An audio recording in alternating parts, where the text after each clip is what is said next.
it's not so successful that this is your everyday day job, but it's enough that like you can take off a few days for it. It's a good side gig.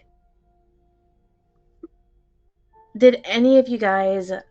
Did you all figure out where this is? Like what kind of space it is? Any of you guys talk about possible name or anything like that? I was just figuring, because, well, Iris, it sounds like you changed your character. What is your character now? Researcher. Okay, like student researcher or like librarian researcher? Student. Okay. And Piper, yours is an artist? Artist, correct.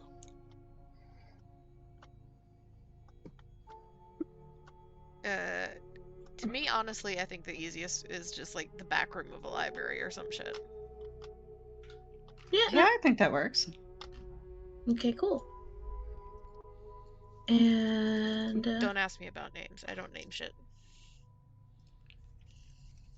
okay. We don't even need to have a name at this point since we're not like officially established, right? We can You just are. call it the 8. Oh, we are officially. Okay. You Call are. it Cthulhu. Call him. Cthulhu Collective. Oh Jesus. I was more so of like, hey, if you guys wanted to come up with a name, you could. But here you go. The office. You guys have a little backspace that you guys have made your own. And if I remember correctly, Piper's character would be the latest one to join, right? Sure. From what we were talking about. Yeah. Mm. So,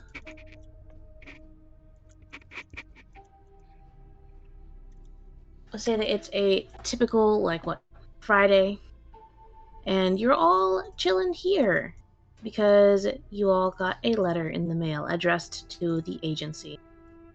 But before you guys crack open the letter, I'd like to ask each of you to describe your character and their name and what they're doing chilling in the shared office space. And go in character order. I have here Z.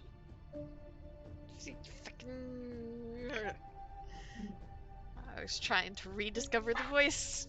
Fuck you. Okay, oh fucking sorry. You said just describe the character? Yeah, describe the character, their name, what they're doing on this like Friday afternoon, while everyone is here in the office. How they're vibing. I mean, I imagine this is a little bit of a trek for Nathan. His name's Nathan Keegan. He probably has a place outskirts edge of town. He is a kind of sturdy looking man, about 6'3", 6'4", pretty broad shouldered and stout, not overly muscular, but just sturdy. With kind of reddish brown, kind of auburn colored hair that's surprisingly shaggy for the trends of the day, with kind of scruff of a hold on. With I hear myself. Or I hear Z's self. yeah, it's me fucking around with OBS. No, that was me. That was you? Okay. It's Yeah, like I opened up your stream for a second. all right. I was like, And wait a second. it was on before I muted it.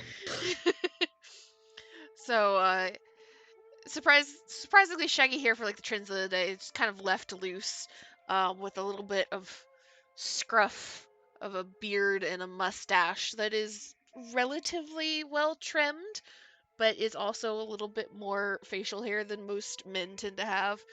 Very light gray, kind of stormy eyes, and a pretty large scar that covers his left eye, though his left eye seems to function and look exactly the same beyond the scar. And is wearing just kind of basic street clothes.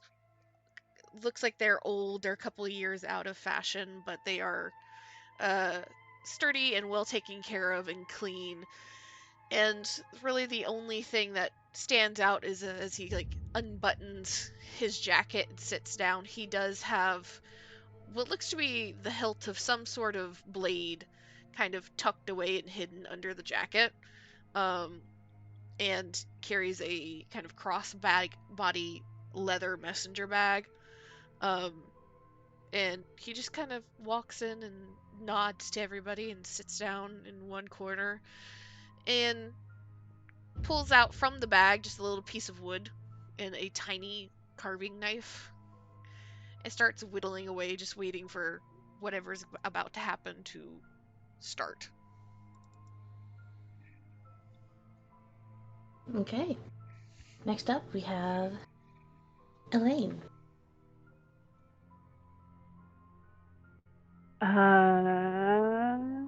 Going back to look at the picture real quick. Is it nighttime, by the way? Not yet. It's Not yet. like late afternoon. Everyone's home from the workday. And so Okay. their investigation begins on a Friday. I Okay. imagine that this is a gig where it's like everyone has what they do during the weekdays, and this is what they do on the weekends, Friday to Sunday-ish. Give or take a few days, depending. Well, Elaine, she is a shorter woman, about 5'2"-ish. She has very long, curly blonde hair, very pale complexion, and very pretty blue eyes. She has nicer clothes on, kind of seemingly a bit like things that seem to be a bit more in fashion than the average person would wear. And she has a long dress that reaches down to her knees, and the shirt of it, or the top of it, is long sleeved. And she has a cute little hat on, with a black hat with some flowers in it. And she is in the, like, at a table in one of the corners, maybe like her desk or something. She is there writing just finishing up a letter, what you can tell. And she kind of sips at a drink as she puts her pen down.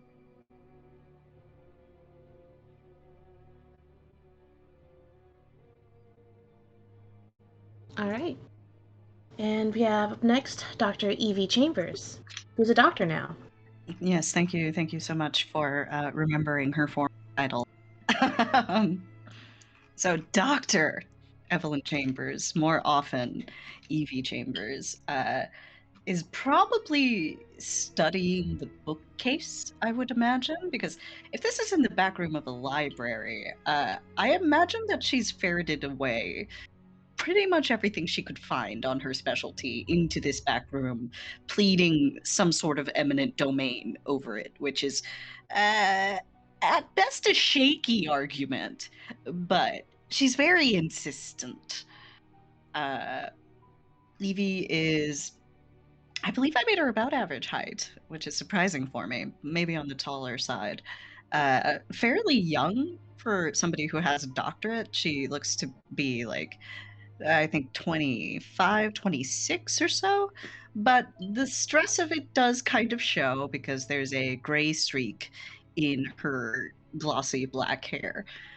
She is very pretty, but doesn't seem to dress in a way that highlights that so much. It's very suits, men's fashion, doesn't seem to want to play up any of her beauty at all. And in fact, it seems very focused on whatever it is that she's reading.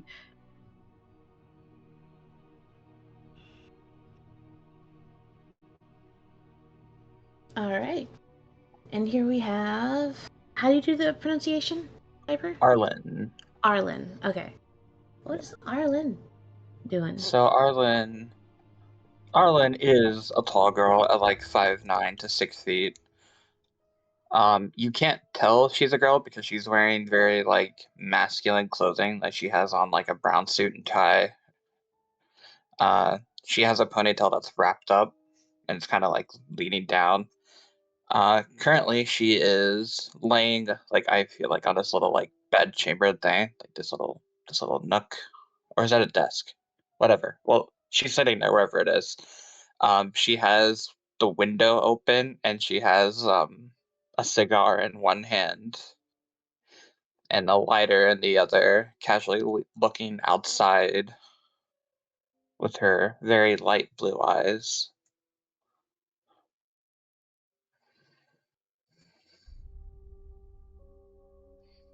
All right. Now, who is the one who checks the mail for any um, inquiries and jobs?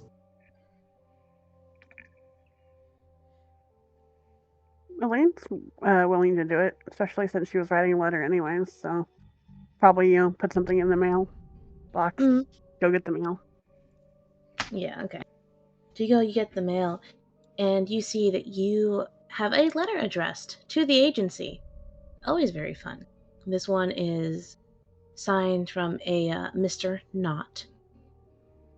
And as you go back inside to open it up, you see that it is in fact a request for a private investigation. Mm. And as you examine the letter, it's very simple. I actually can give you a little handout.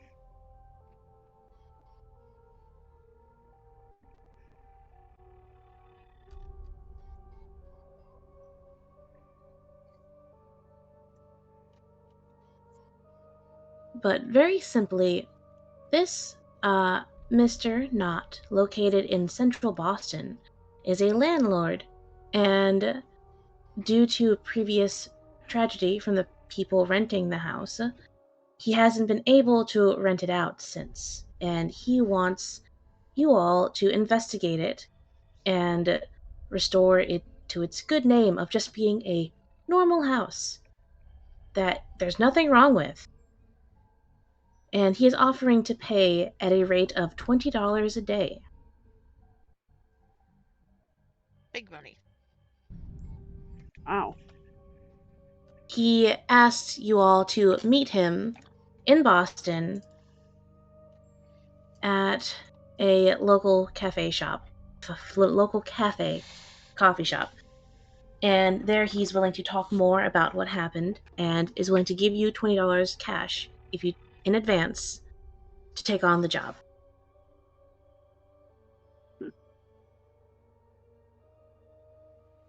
Elaine would kind of read over the letter and then bring it to the group. It seems we have a job. They seem very desperate. How desperate, darling? Because we're not leaving here around a I think you cut out. I fucking did. God damn it. What did you hear? Because we're not leaving, and then it was gone. Well, It's like, that's because good because I said a number that was way too big. How desperate, darling? Because we're not leaving here for under $20. Well, then it is perfect. It is $20. $20? Evie snaps her book shut. Sounds like I do cat to getting a better place than this here back of the bin. Nathan will just hold out a hand for the letter. Elaine will hand it over. He just kind of skims through it Mm. and head tilts. Yeah, not just. Oh, fuck me.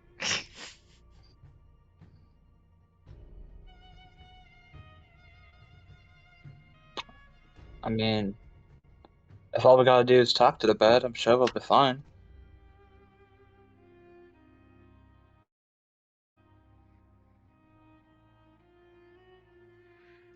$20 a day for, well, $20 a day at that, so it's going to be something. You know what? Fuck it. We're not doing it today. We are not That's doing fine. it today. That's fine. That's fine. We're doing it live.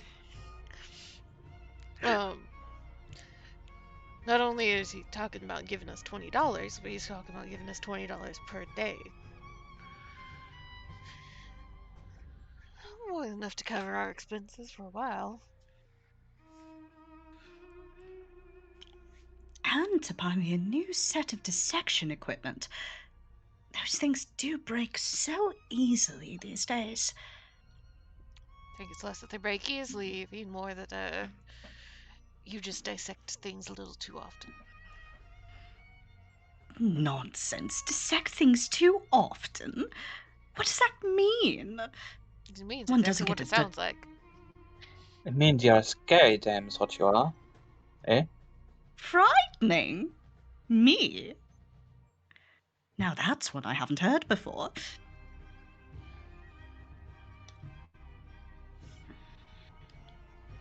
Arlen kind of just like taps up the cigar to get some of that ash outside. It's because none of them are brave enough to tell you to your face. It's because we know that there's scarier things out there than whatever she is. Evie sort of pouts.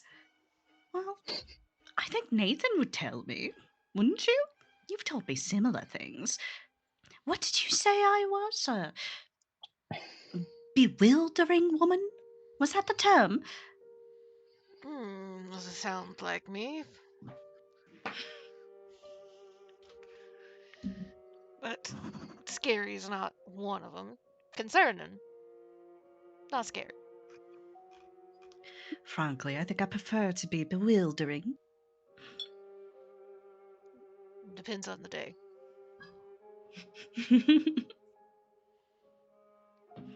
So, what is it we have to do to earn this $20? Looks like head out to Boston and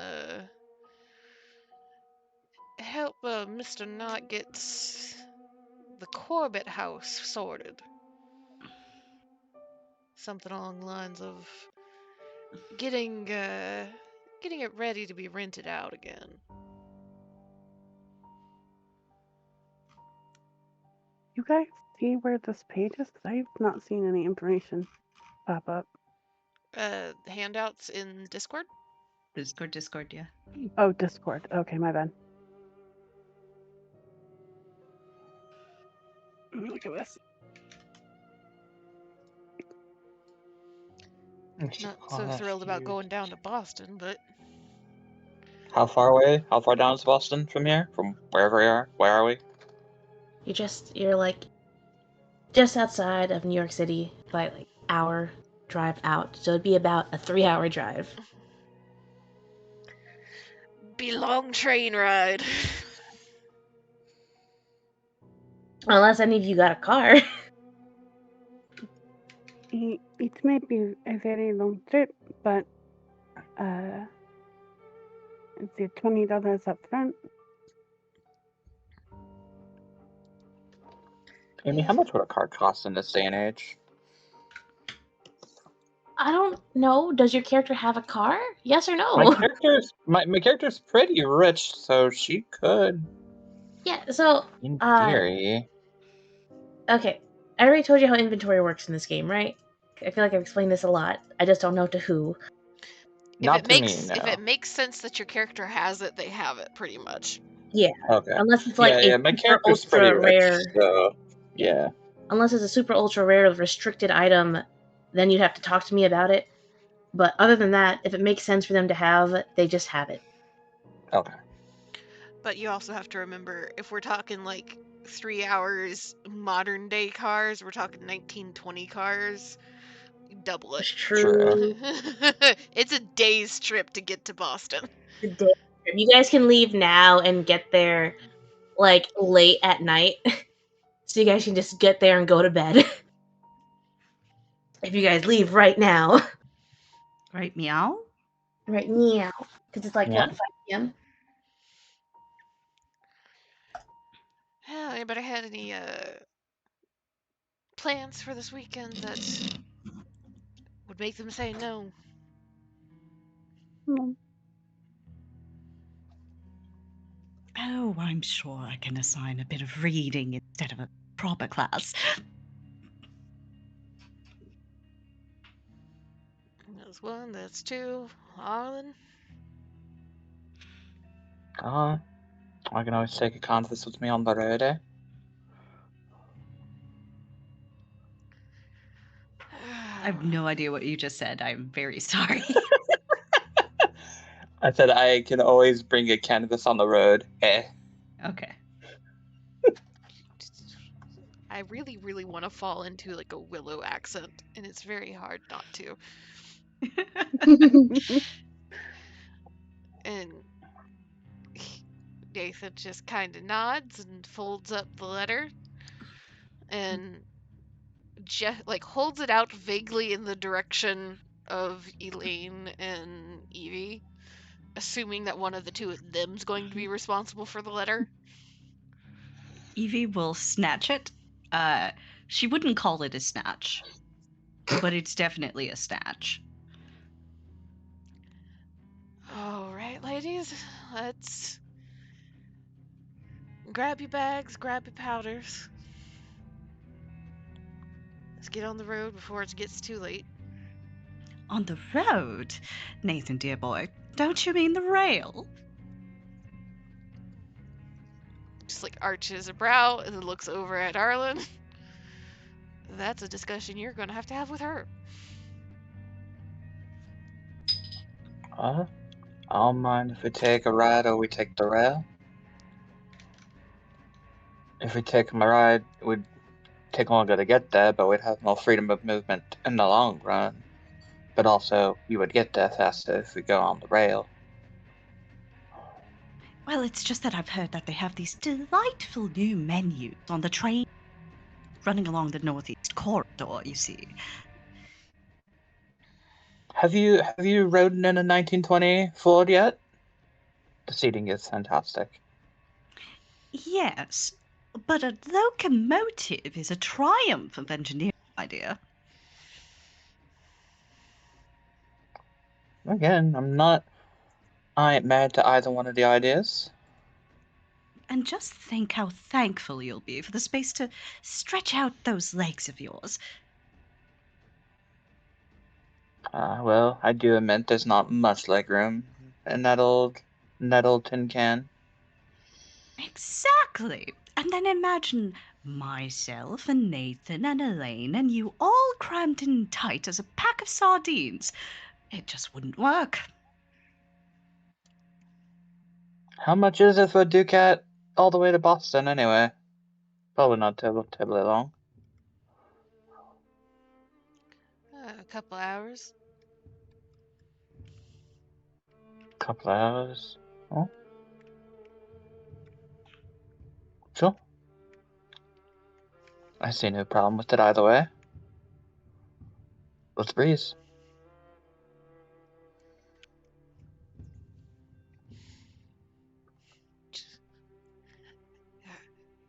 Everybody break, go get your shit, go to the rail station. All right. I feel like Elaine had already started packing stuff as the conversation was going on. Yeah, but you need clothes and shit, not just books. Well, no, I just meant in general she was starting to pack stuff. Leave the transportation to her friends and colleagues. Someone has to remember.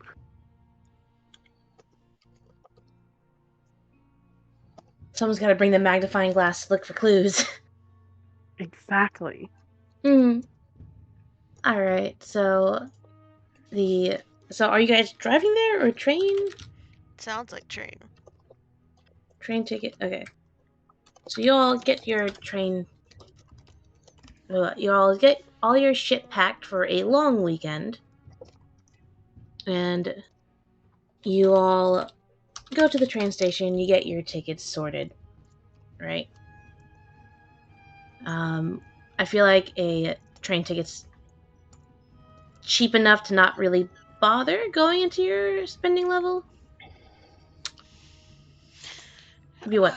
At most, what, $1? At most. At most. A whole dollar? What do you think? We made of money? It's a train ticket, my dude. I'm kidding. Mm-hmm. So that would just get taken out of your spending level for whatever it is. Not just be something that you just remember because it's gonna refresh every day. And the train ride itself isn't very notable.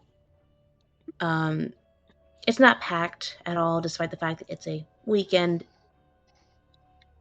But the train ride is very, very long.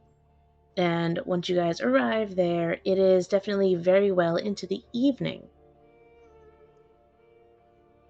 But you do arrive in Boston. And the first thing that you'd notice would definitely be it's slightly different smell and vibe from New York City, but it's still a big city, and you guys, for the most part, are familiar with that. To varying levels. And you gotta ask, are you guys going to like a bougie hotel, a like cheap ass one? If we go in somewhere bougie, somebody else is paying for Nathan. Yeah, like what's the vibe here? We could just stay at where we're gonna be working. Well, we have to spend at least not. one night away because we're not going to be able to go talk to this owner at the cafe we're supposed to meet him at 3 a.m. How about just we agree on like the equivalent of like Motel 6? It's not the worst, it's not the best. Basic ass Good. traveler hotel. Yeah. Basic ass hotel. Like a business hotel. Yeah, it's not like a shitty motel, but it's not the Hilton. Okay, so you guys shuffle in, very tired. You probably get there by like what, 10 or 11? Late at night. It doesn't take long for you guys to all get your rooms in order and everyone to go to bed and prepare for the next day. So Amy has a Now- very important question for you. Oh, How was the food? eh. Damn it. Wow. It's okay. I think we should have taken my car after all. This is terrible. So spending level, is that tracked per in-game day or per session? Per in-game day. Okay.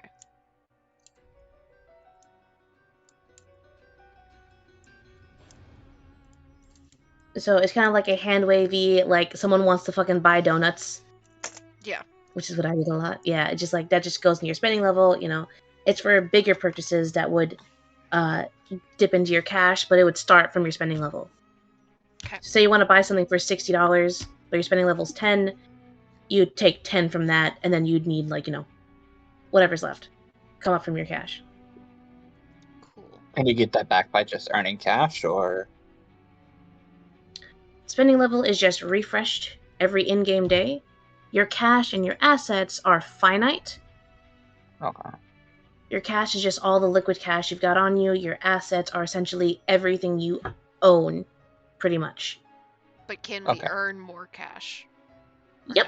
No? Okay. For example, if you were to take the $20 here, you'd take the $20, divide it up, and then add it to your cash.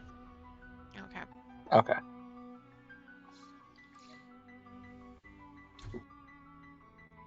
All good? Yes. Cool. Just wanted to learn that mechanic before we got into other shit. Because I was thinking No, about all good. Mm. So you all decide to. You all get ready in the morning. It's very meh breakfast that they offer. I don't know if any of you guys take it or not, because you are going to a cafe after all. A cafe in Yeah. downtown Boston. And the city has come to life, essentially. There are people in the streets walking around, there's some cars. You see an argument between two cabbies. It looks like they were fighting over a parking spot. And as you all travel down to this cafe and you enter it, you see that, Jesus Christ, chill the fuck out. I'm sorry, it's just. Put on some like jazz, some slow jazz. Just kidding. Where the fuck is horror ambience?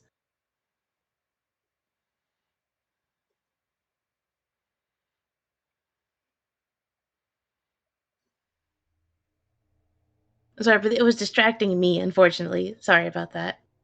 It was getting epic.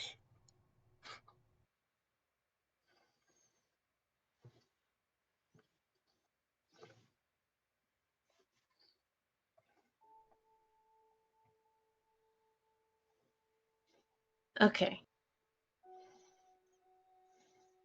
Sorry about that hard left. You guys enter the coffee shop, and you see a bunch of people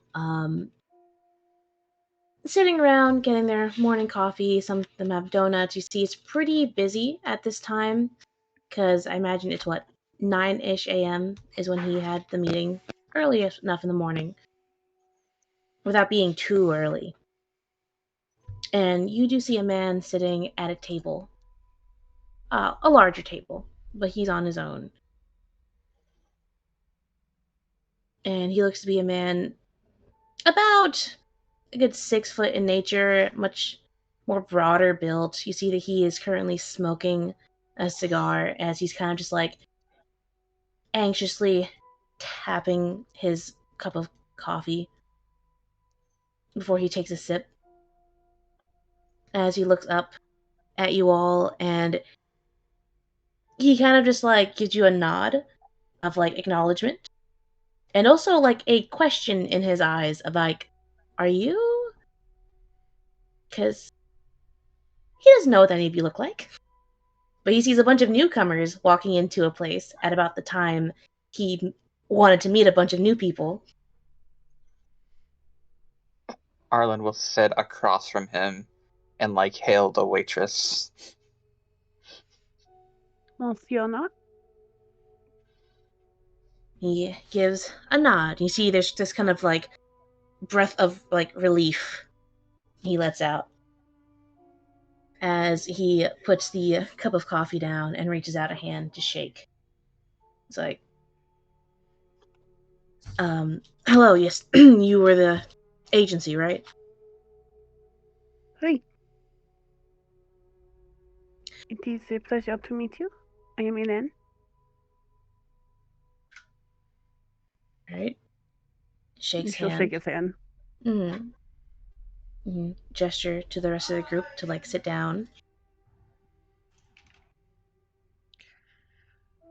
I imagine somehow Nathan was either escorting Elaine or escorting Evie. And also ended up the person that did not have a chair initially and has to go find a chair. I feel like what happens is Evie gets distracted by something. Nathan drags her back in. Evie stops to flag down the waitress and demand like a peg of whiskey to go with her fucking breakfast. Nathan just like As- shaking his head behind her. No, she does not get that. And as that's happening, I feel like Nathan goes to take the seat, but then the second she's done ordering, Evie somehow ends up in the seat before him. Slides in. Yep. Like, oh, thanks for holding the chair for me. She asked for a peg of whiskey from a coffee shop during the Prohibition era. Oh wait, you're right. It's Prohibition. Sorry, I forgot. I have had a hard. I'm a Wait, I forgot. We're just I gonna mean, go no, ahead. sorry, and my headsets ignore are. that one. Hold on. How's the Java here? I think the lady might need a good cup. Hold on, Yes, she'll ask for tea. hold on. If you guys are speaking, I can't hear you. My headsets Oh, have no. cut out. We just Give me a second. Amy! You just keep talking, make it look like we're talking about stuff, you know? Yep. Yeah. Act like he's not talking about Scheming. Yeah. We Yeah, don't I hear. forgot about that. My bad. Tea instead. Why did- Thank you. Y'all are fucking talking. What? Oh, we're talking. Yeah. We're talking? Yeah. Hello? Hello. Hey. Hello, Hi. hello. Hey, I can hear you Did you guys. catch any of that, Amy? No, my headset cut out. I don't know if my mic cut out What? too. But we summoned No, we heard you. Cthulhu! You missed so much. I'm getting mixed signals. We had a very intensive bonding moment while you were away. Evie will have tea instead because Kira forgot that it's prohibition. Okay. I thought that you knew and you were just having her be like, No, I Okay. forgot, my friend. I forgot.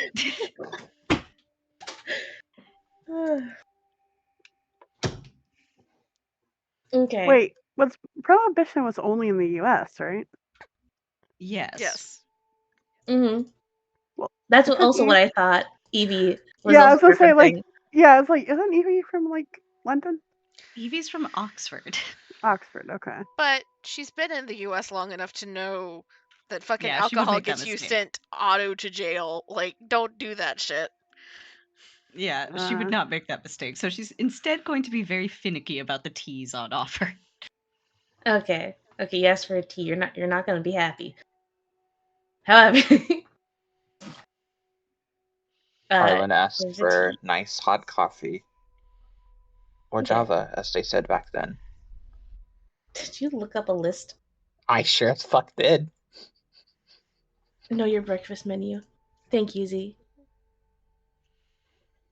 It's a very simple breakfast, but that's what restaurants would be like. Here's like your 5 options. Mm. You You don't have got a coffee. multi-page menu. You have 5 options. Pick from it. Yeah. You got tea, coffee, water, orange juice. I'll take your light breakfast too, please. Yeah. The waitress that got flagged down will just take the orders. I don't suppose you could manage a full English, could you? She just looks and then looks down at the menu and looks back up. You have 4 options, Evie. The business breakfast is similar, no? Oh, Elaine. Darling Elaine. No, it's not. No. But, yes, I will have the breakfast for businessman or woman. Actually, I do notice you don't have a breakfast here for any doctors.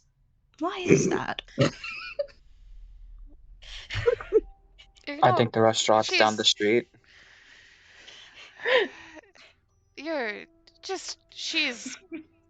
She's real agitated in the mornings. Forgive her.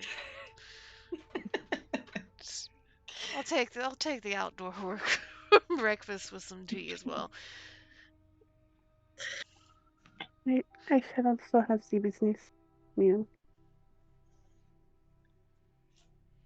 She'll nod. You see that her eyes were kind of glazing over the longer Iffy talked. Not Iffy, sorry, Evie. See, That was my bad. I've almost done that like twice already. Same energy. You're very- Same fucking energy. It's very similar energy. Oh, fuck. They're also kind of similar sounding, man. Evie's British! No, I meant the name. Oh, yes. Evie, Iffy, it's like, Yeah. Shit. Just like move the cheeks a certain way, just close, you know. Eevee. Fucking 10 minutes in, and I now know what Nathan's struggle is. Why do you do this to the male characters, okay? Oh, is Nathan Evie's handler? Yep. Although Nathan has more of a backbone than Kane does. Nathan's struggle is, how do I handle this woman and keep her from offending people without also offending her? And just redirect her. I was sitting here with the first interactions we were having, and I'm just like, oh, it's happening again. I see it. It's happening again. I'm sorry. That's okay. You have a type. You have a type, Kira. She did this in the like one shot too. Yeah, she did. Oh, fuck. Okay, but the waitress will note down everyone's breakfast. Her eyes at Nathan cutting Evie off. And just like shutting down that rabbit hole before it could start. She blinks back, coming back as if coming back to consciousness. And finishes writing it down. And you see that Mr. Knott just gives her like a wave. Well, bye. Oh no. Welcome back. Hello again. Sorry. Evie so fucking offended that she was told no. Just gonna fucking leave Boston altogether, man. But he just holds up a hand of like the number 1. And she gives him a nod.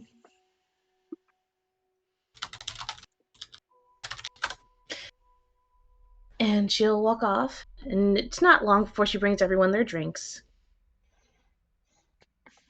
And as she walks off, Mr. Knott clears his throat.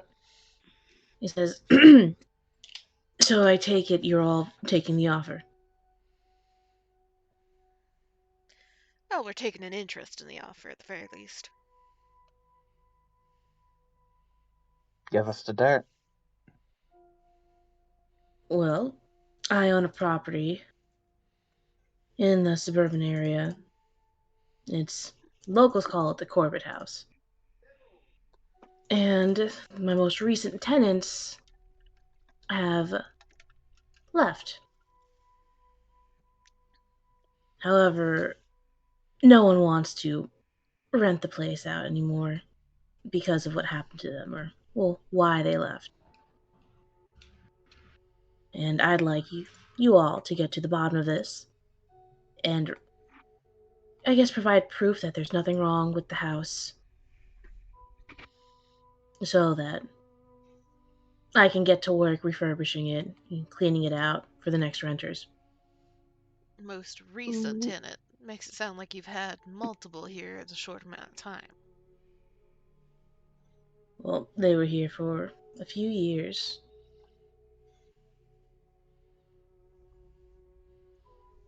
It's just recently they don't live there anymore.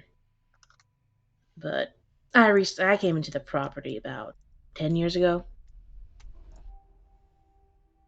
And before that, there were people.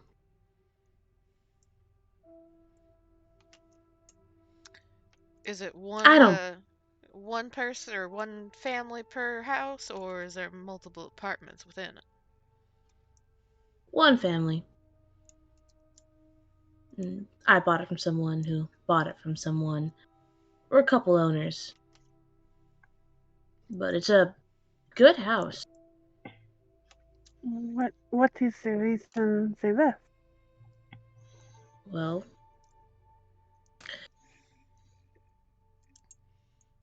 apparently the parents kind of lost their marbles.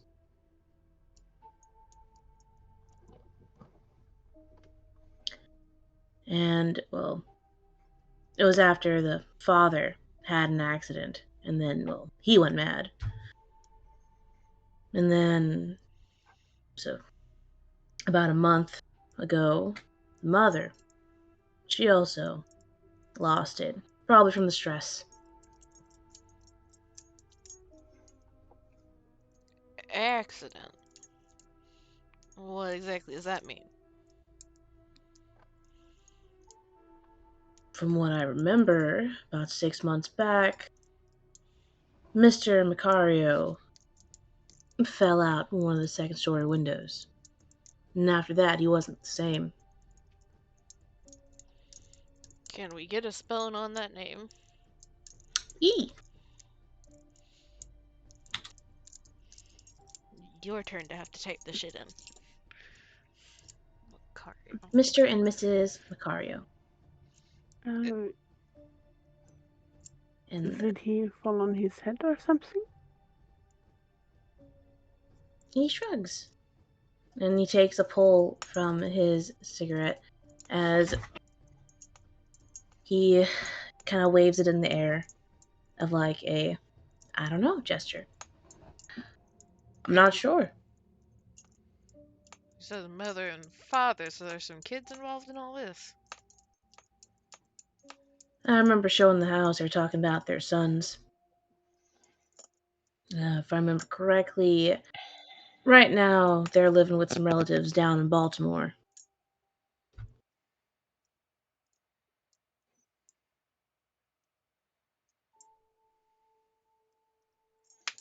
Another Where question are... you gotta ask is, oh, gone. Oh, no, you first. I was like, one thing you gotta ask yourself is, what if we figure out that it is haunted? What you gonna do at that rate?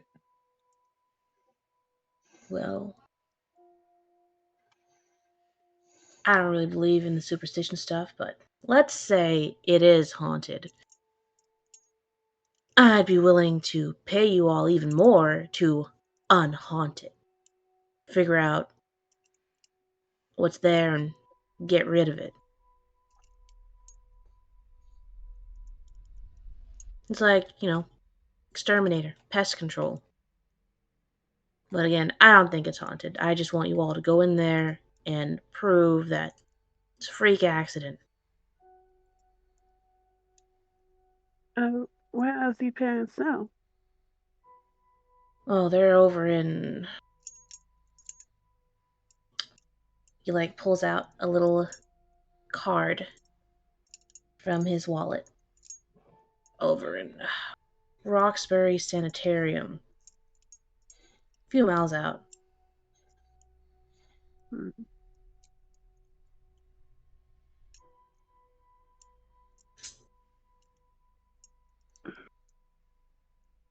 But if you take the job, I'll pay you $20 in advance. And an additional And 20 then a day, correct? he nods. That's right. I don't see any harm in just looking at the place.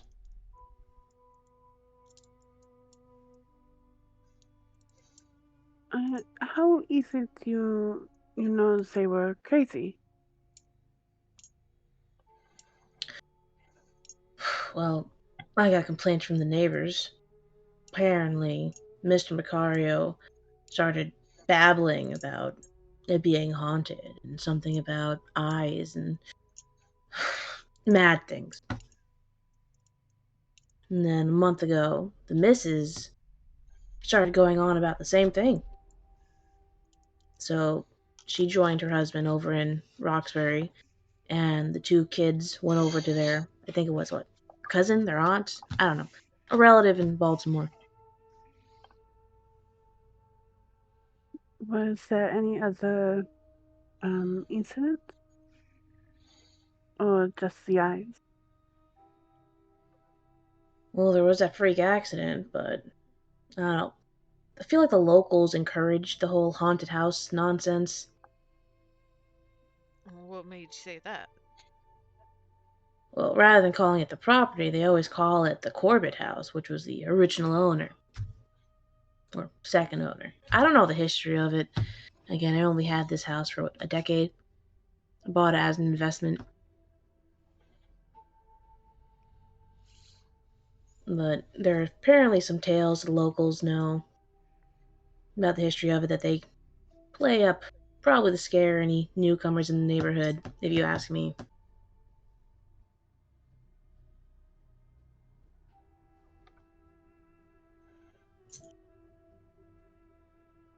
Has he been making it incident previously? He gives a nod, like, yeah. Apparently, the history of the place, no one really wants to rent it if they know about it, or if they believe in all that. The Carios are new in town.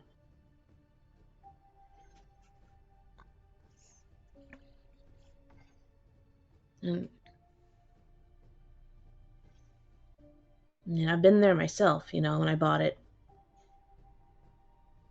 I think all of that, baloney.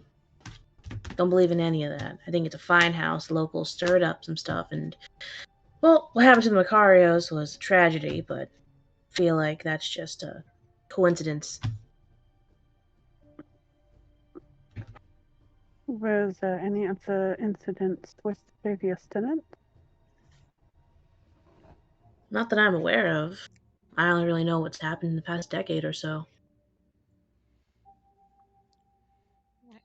Which, it was vacant before the Macarios, after I rehauled everything.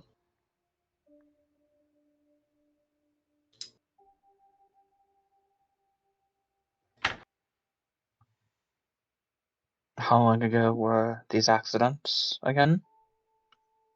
Well, 6 months ago was when Mr. Macario had his freak accident, and then he went insane after that. And then a month ago, Mrs. Macario also lost it. So the house has been vacant since then.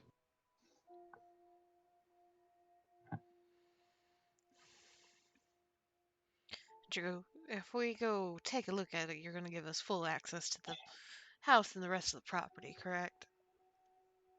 He holds up a little keyring with 2 keys on it.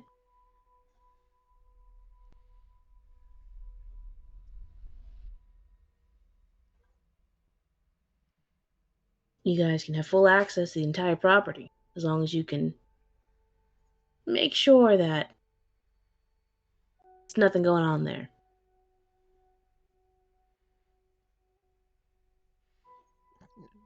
Datha just looks at the others. Well, those sound interesting, everybody.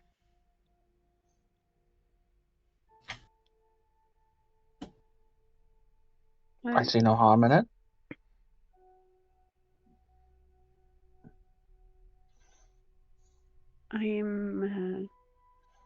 I would like to speak to the previous tenant if possible. Well, that's going to take us trying to get into the sanatorium. That's going to be a little bit more work. Nonsense, I'm a doctor.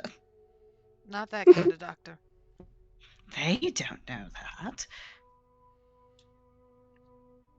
I was considering going over to the sanitarium if you wanted to come with. Nod. I would think you'd be a little bit more interested in diving into your favorite things, which would be the books. Gotta head to the library or to imagine the newspaper office, try and find some more history than our friend here is able to give us. Just kind of like nods towards Mr. Knott. Well, yes, of course I'd like to take a look at the library, and I'm certain that we can find a great deal more information there. But if we did want to go to the sanitarium, I'm sure we could get in.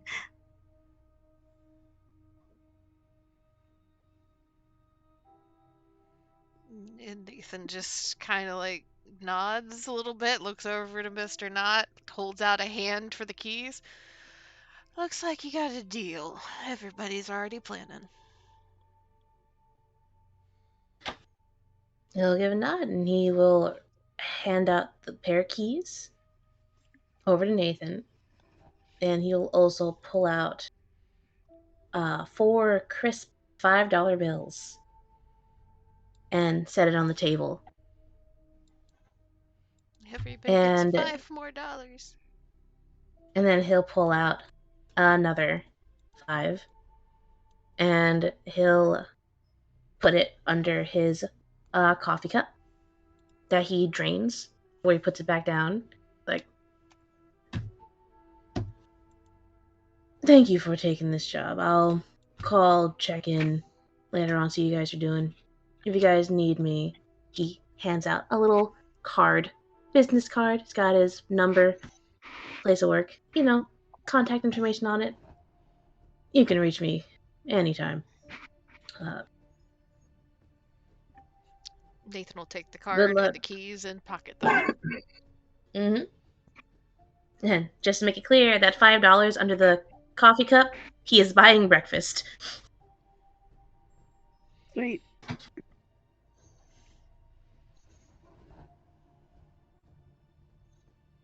Alright, so how do we want to scatter?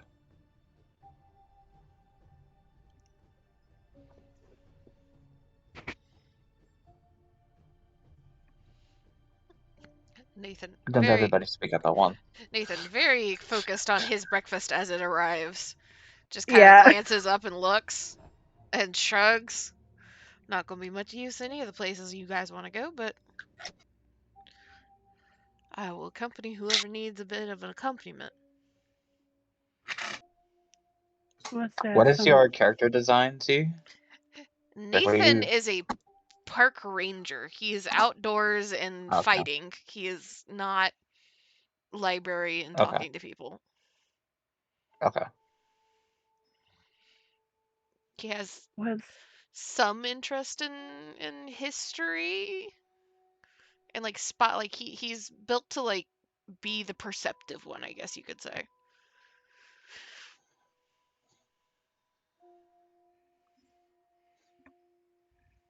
there somewhere you wish to go, Nissan? He just kind of looks at her and shrugs. To the house when we know what we're dealing with. Well, it looks like the book squad over there is going to be doing a bit of research and want to accompany me to the sanitarium. See if we can get in to talk to the old tenants.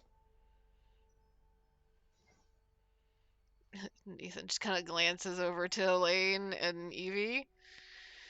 I was under the impression they were going to be needing to join us to try and get up into that sanitarium.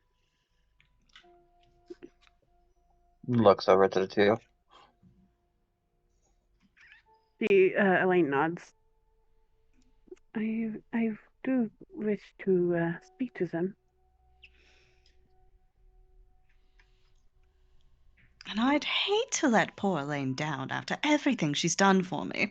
So we might as well hasten over there. Alright, sounds like we're all going together then. We probably need to rent a can, though.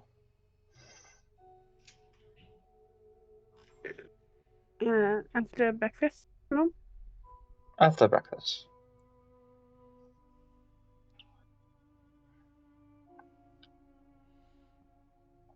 Take it to the delicious meal that has been set down. Grapes. Grapes. Grapes. Yeah. Arlene got grapes. Evie and Elaine both got the business breakfast. And then Nathan got the outdoor work breakfast. He needs the calories. Mm-hmm. Big guy.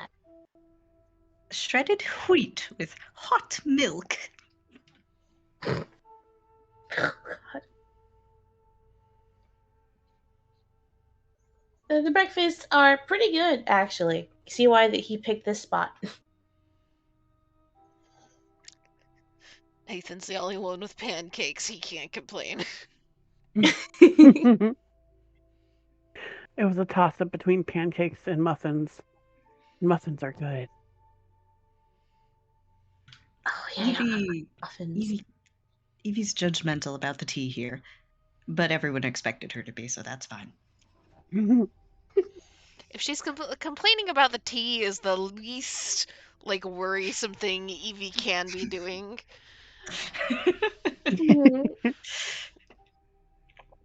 Actually, I feel like she might be giving Nathan facts about cod as he's eating the cod.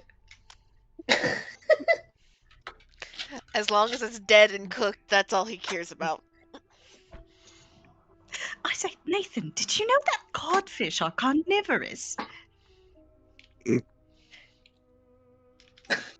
So my meat ate meat.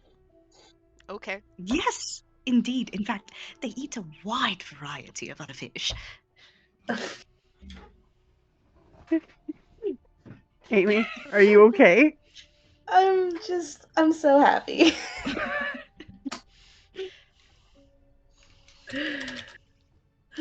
Fuck. No, fucking Kira is trying to fucking compete with Brennan in his bird facts on D20. I just imagine Evie's always, did you know that they eat crabs?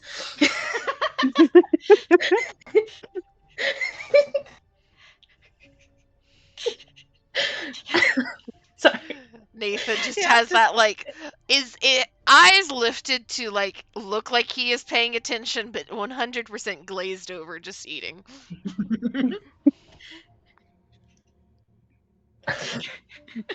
Elaine is leaning in, listening Just intently. quietly taking notes. Yeah. Mentally taking notes while eating her muffin. They eat crabs. It's actually true, by the way.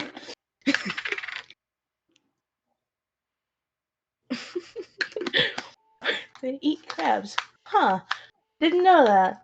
You learn more from Dr. Evie every day. You're talking about Arlen with their toast. With their grape. I'm happy with my grapes, thank you. I don't need no crab eating cod.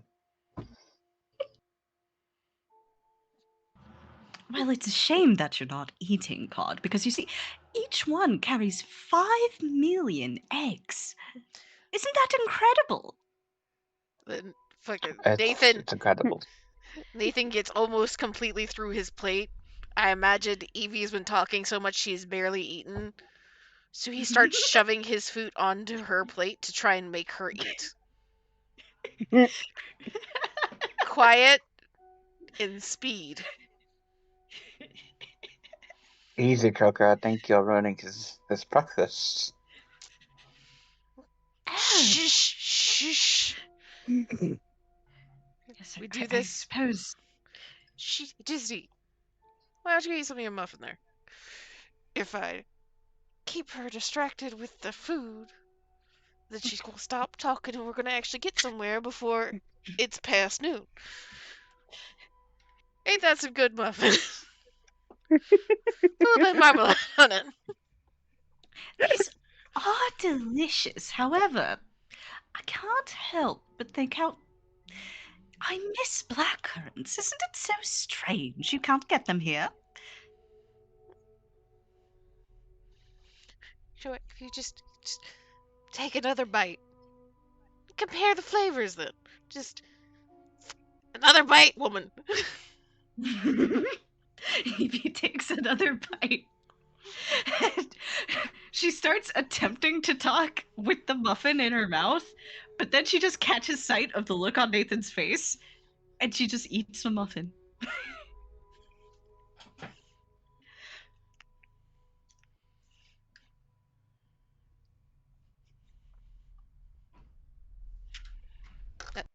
Boy. Eventually, they get past breakfast to the sanitarium. Eventually. How long? Because. How long did that take? I want to say it was like a solid hour. Uh-oh, somebody's at the door. Oh. Heard banging from somebody. No, that wasn't the door. That was somebody's muffler outside. Ah. Right. Well, after an hour of breakfast, which, Arlen, it did not take you long to eat those grapes. What did you No, do to it did kill the not. time? I pulled out a canvas, like a small Okay. little canvas, and some painting tools. Yeah, you got the traveling paint set. Yep. Well, they're convincing Evie to start eating. But you guys all manage to finish your breakfasts and you get on the road. You guys hailing a cab? Is that what I heard? I think so. Yeah. Yeah. Okay. So, you guys hail a cab, and when you tell them where you want to go, they kind of just like pause for a second and they're like, they give you all a once over before they just shrug and be like, all right. And it doesn't take a genius to guess that they had the thought of like, which one of you, which one of you is it?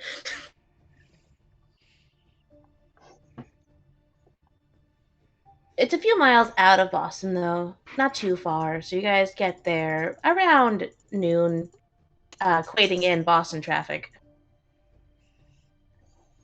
And as you guys get there, the sun is shining and beaming down. You see that there is a lot of foliage in the area to try and give it a more pleasant vibe.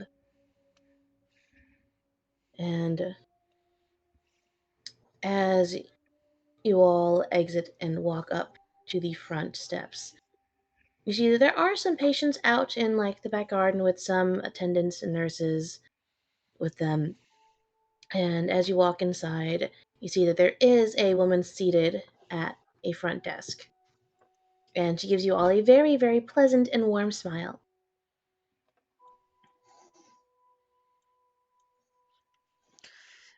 Which Nathan. one of us has the best talking skill? Evie's It's got not me. 60 in charm. All right, Evie. All right. Yay. I think it's Evie and Elaine are the two high charm people. Evie will walk right up to this woman and hold out a hand. Dr. Evelyn Chambers, delighted to meet you. What's your name? At your introduction, she stands up from her seat and she shakes your hand, and there is a second where she like registers, "Oh, doctor," and she shakes your hand as she says, "Hello, my name is Lily Evans. It's a pleasure to meet you, doctor. Were you here to see someone?" Indeed, I was. You see, "You I've have a been called. doctor I can page?" Evie turns to Elaine and goes, I say, what was that woman's name?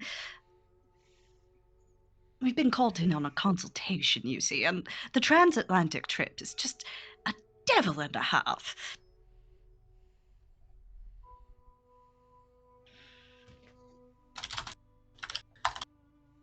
I don't like the sound of that distant typing. The Macarios, I believe you're looking for. Oh, right, yes.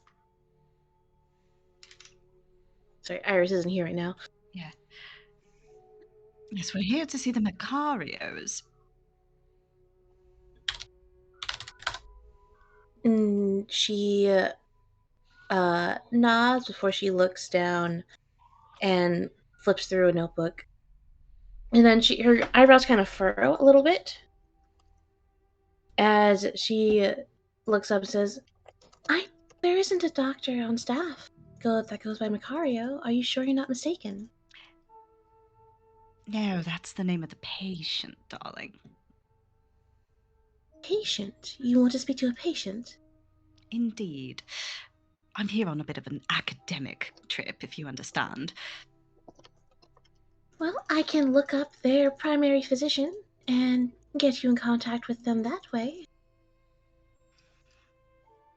Yes, well, we would obviously like to speak to the physician in charge, pick his brain a bit, but I wonder if it can be arranged for us to have a 5-minute chat. Supervised even would be perfectly fine.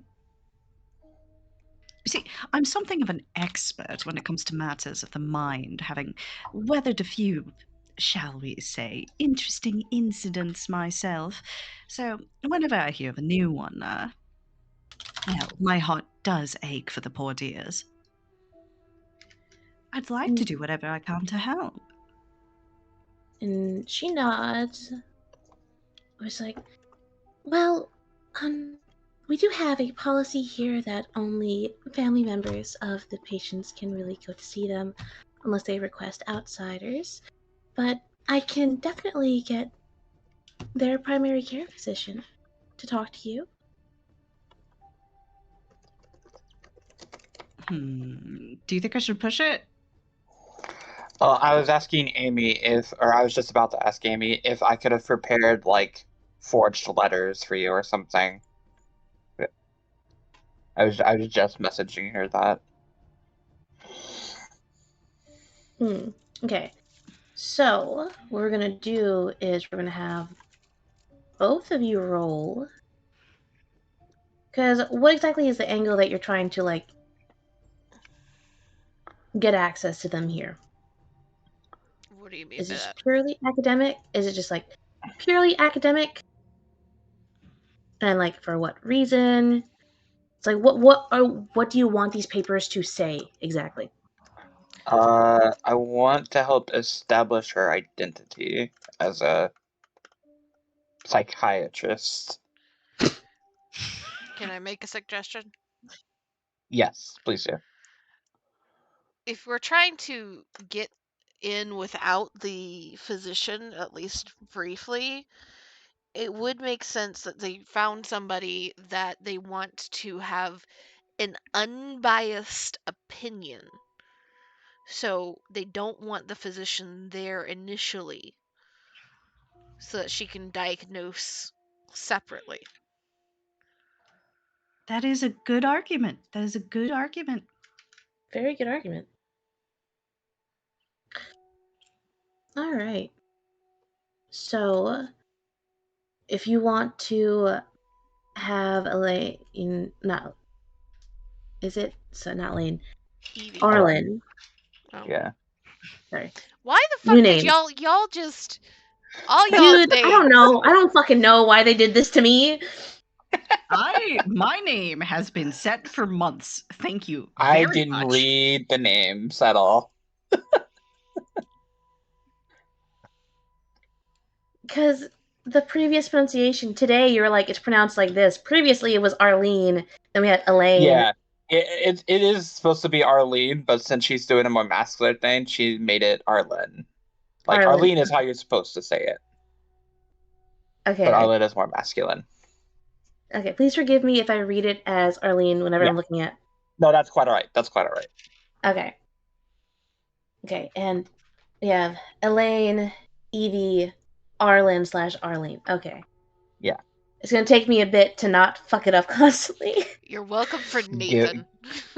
Thank you so much for Nathan. I love you so much. Someone loves me here. All right. But You want me Arlen, to crack out a forgery? Yep, I want you to roll me. Are you locking in that artcraft? Yes, that is what I would do. So go ahead and roll me your artcraft forgery. Click. Oof. Oof. It's a little sloppy. Little sloppy. I was on the cab. Okay, like It was on their car right here. Too big to spend luck on. Yeah, that would be 12 luck if you wanted to spend that. That is a lot of luck. I will not do that then.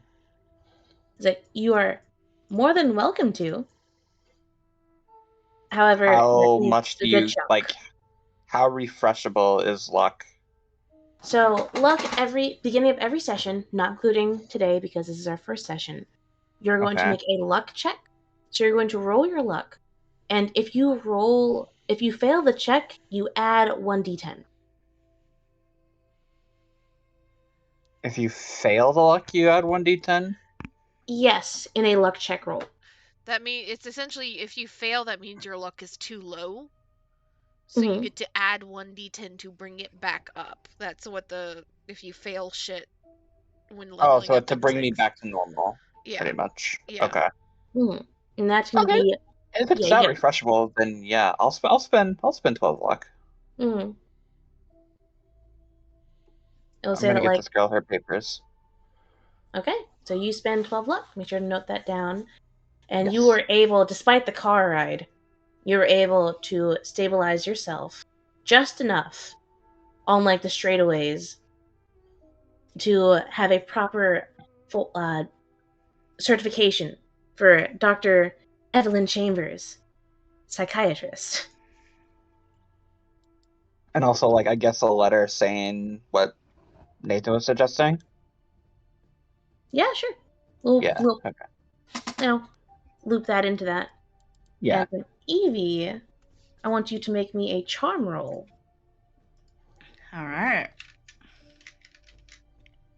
All right, Evie, let's see what you got.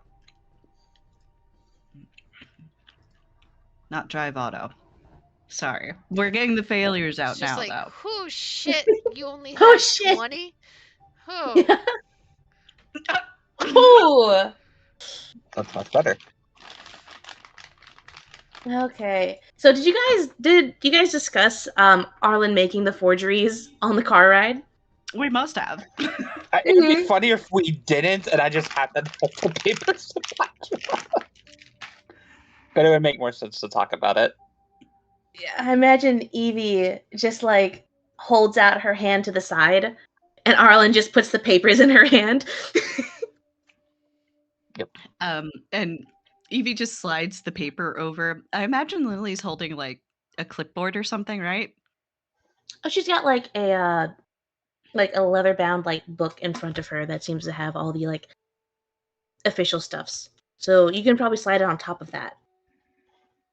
Yeah, Evie will like you know how you can with a paper that's folded in 3, you can kind of give it a flick and it'll Yes. unwind. She does that and then she just casually, very casually lays it on the book. Now, Lily, I think we both know there was a spot of unpleasantness about that family and home recently. And, well, there's been a spot of gossip about it. So, an outside observer is very much needed in cases like these. And I assure you, as somebody who comes from a similar background, I will do my best to evaluate what's going on with them. And it's probably best if I do so without talking to the lead physician and letting his ideas hamper mine. And she'll look at the papers, and you see that she doesn't really go pale, but you see that like it's like, oh, this is okay, this is that serious. And she kind of just like nods a bit, a little like solemnly as Evie brings back the memory of when those people came in recently. And she kind of looks left and looks right. It's like, well, I understand what you're saying, Doctor. I really do. And, well, we do want to do what's best for our patients.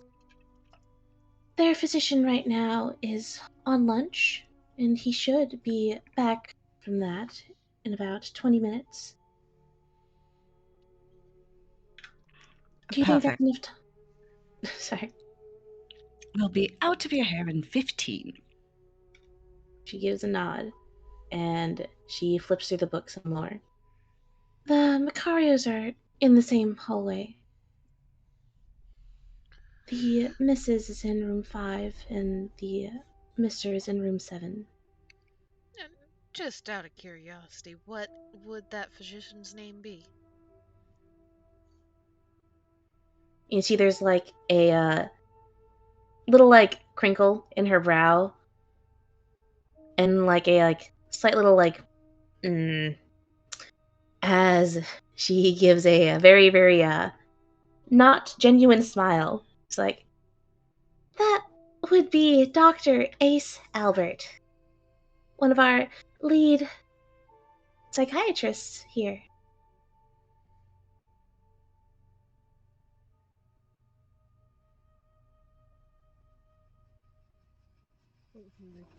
Nathan just kind of, his brows go up. He glances to the others, seeing if they saw that shit too. Looks back at her. Evie will smile. He didn't go to Oxford, did he?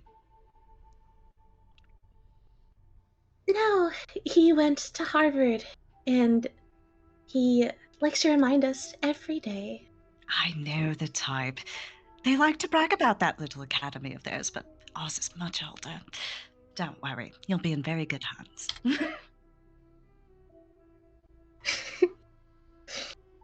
Gives nod, and she starts writing something down on a piece of paper. And she actually hands you, Evie, a little bundle of little pieces of paper that have little pins on the back. And you look, this she has written all of you visitor badges. In case you guys run into other staff members. Evie will pin hers to her shirt. Nathan will hook his to his jacket. They'll pass them out and she'll gesture. They're in hallway E.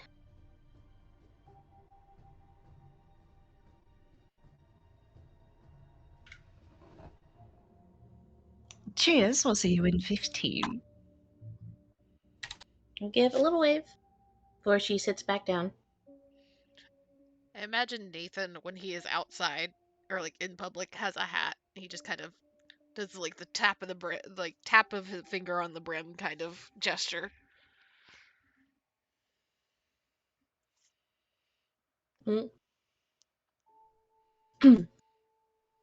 So, you all head down the hallway to hallway E, and you see lined on either side are just doors and with big numbers on them, but right below the number there is a little nameplate of what patient is inside. And you see that, whoops, wait, where the fuck? You see that on room 5 is Gabriella Macario, and on room 7 is Vittorio Macario. Which one would you like to speak to first? Oh, whoops, don't open up that. If Mom went crazy the most recently, then she probably has the most capacity.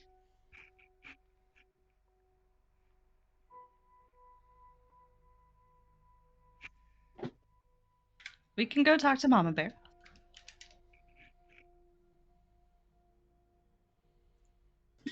Game it is. Alright. So, you all go to room 5, housing 1, Gabriella Macario. And as you guys open the door, you see that it is one-sided door. There is a handle on the other side, but the handle on the inside of it, as you open it, doesn't turn the latch.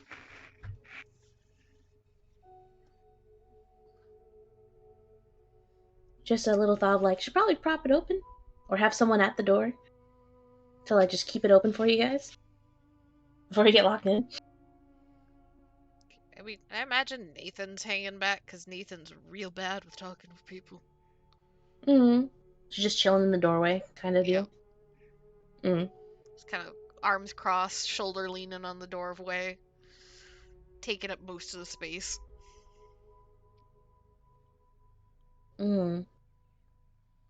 And as you enter, you see a woman who is sitting at a desk, and she looks to be sewing something. She looks like she's doing some needle pointing on a hoop with a colorful thread. She just very, very rhythmically puts it in and out at the same pace. And as she hears the door open, she looks up. And you all see that she looks tired. You see that her long dark hair is frayed a bit as it's kept in a braid. And her face that has laugh lines, but you see more recently just has heavy bags under the eyes. But she gives you all a polite smile and nod as she puts her embroidery piece down on her desk.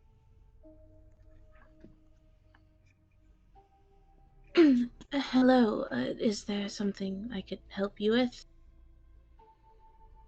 Is it time for something? Did I lose track of time again? Who has the highest psychology out of us? I don't think Evie has any ranks in that. Yeah, she's got a 1 and a 10 in 1 in psychoanalysis, 10 in psychology. I will Same. be taking the lead. I think Elaine I might think have Evie should- something, but Iris isn't here. Or I can ask you questions and then you can ask her. No, I think Evie should introduce and calm her, and then you can proceed. Yeah, that's perfect. Okay. A bunch of strangers and with visitors patches have gone to her room that she doesn't recognize. She's like, who the fuck? Yeah. Evie will just take a very, serious for her seat, crosses her arms, crosses her legs, steeples her hands. Hello, I'm Dr. Evelyn Chambers, and these are my assistants. Don't worry, you haven't lost any more time. We only beg 5 minutes of yours to ask a couple of questions, if you would be so kind. I'm sure that the people here don't necessarily believe in all the things you've seen, but I can assure you, we will.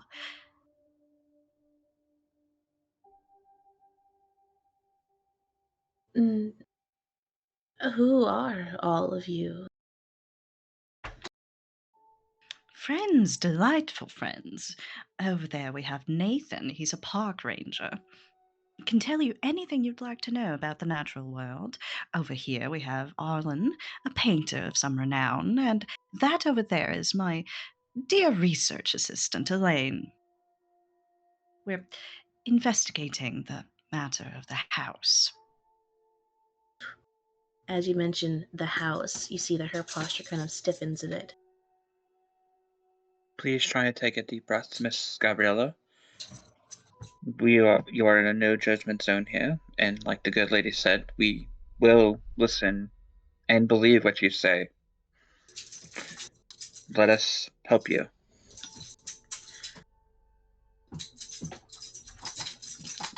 Sailor, can you send me somewhere else? Hi, Sailor. You're ruining the spooky vibes.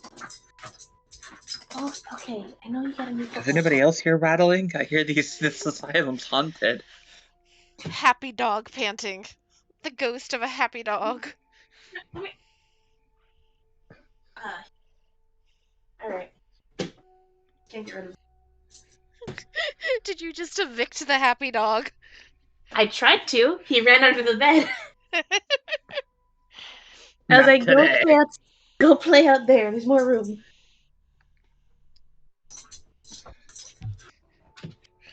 Can you take the dog? You'll give me deep vein thrombosis. Here, he wants his football. He grabbed the dog, take him out. He's ruining the spooky vibes by being happy. Which is the best in chat? Put him out first. This is so rude. Don't leave me alone. Fuck you. God damn it. For the fucking Oh, yeah. I actually agree with Mr. Spooky Amy this vibes. time. Just fucking so rude. Fucking ruining my spooky vibes. I just hear him. I just see my green light going off when I'm not speaking. I just hear him in the background. It's like, God damn it. And they know that's the Sailor Zoomy time sound. What was the question that you asked Gabriella? Did you ask a question or did you just reassure her? No, I just told her that no matter what, that we will believe you. Let us help you. You'll believe me? Really? Because everyone really thinks that I'm crazy, that it's just... I'm sorry, I'm so tired. It's okay. Forgive Just me. trying to get deep breaths. Here are some techniques I learned to help you keep cool. Not so sure that Start showing her. not so sure that it's about keeping cool. I think it's more about whatever they have her on. It's also terribly difficult to sleep after seeing something unnatural.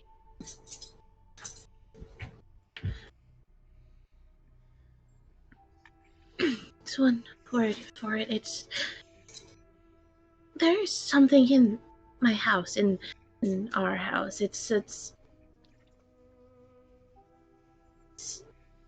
evil. It's... I don't know what it is. It's there, but I know it's there. I saw it every night.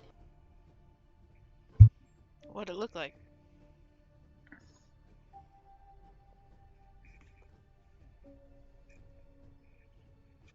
You see that she's kind of taken to cupping both of her hands together. I And have some canvas with me, if you'd be willing to direct my hand. And she shakes her head very sharply. No, no, I've seen it a lot. I don't want to see it again. And as she's like kind of cupping her hands together, it's in this like almost like praying motion. Just like it's. I'd wake up and it would be leaning over me, watching. And when it was angry, the dishes or chairs and things would fly, and it was mostly angry at my husband. It targeted him a lot, and it caused the... And she kind of just starts like kind of hyperventilating a little bit Right, as her try hands are and kind take of a deep shaking. breath. Relax. Take a deep breath. Okay? Whatever this thing is, it's not here. It cannot hurt you. Breathe. I want you And to roll start again. me psychoanalysis, actually. Are you fucking... Wait, what? What the fuck was that? I have no idea. What the fuck? What? What? Hold on, let me see your sheet real quick. Yes. We're gonna go to this. So you have that. Try again. There we go. Okay. Okay. Okay. So as you're telling her to breathe, you see that her hands were kind of shaking, and you're actually able to get her to follow along with your breathing, and see that her hyperventilating slowly calms down a bit to where she's just slightly out of breath. It's like, I'm sorry. It's It's quite alright. This is a terrible thing that's happened to you, and we want to help you, but you have to tell us everything. Okay?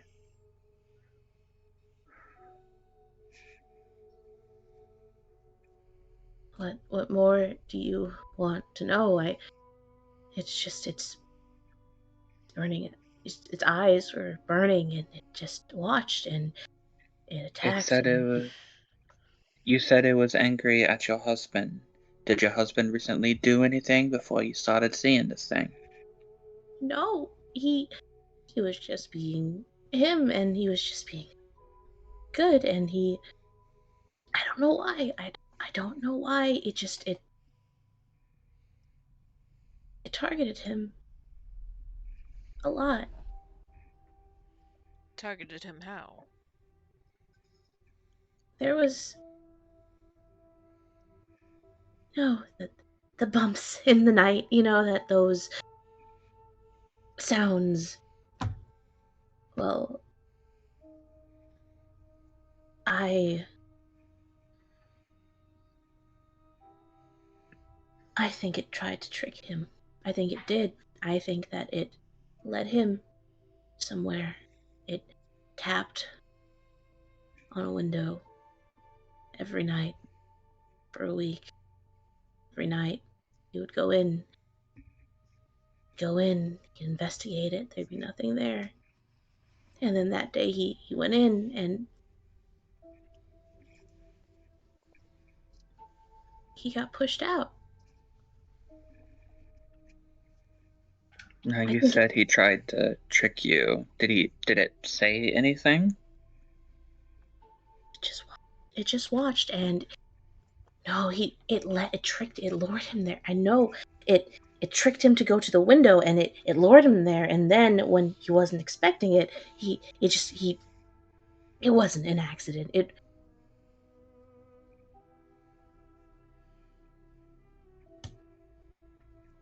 As I she's see. Go on. No, go on. as she's describing this thing, Evie, her usual kind of sunny disposition starts going a little bit paler. I don't suppose this creature was amphibian in nature. She shakes her head. No, I think it was a person. I think it was one, but it's not. It's something else. I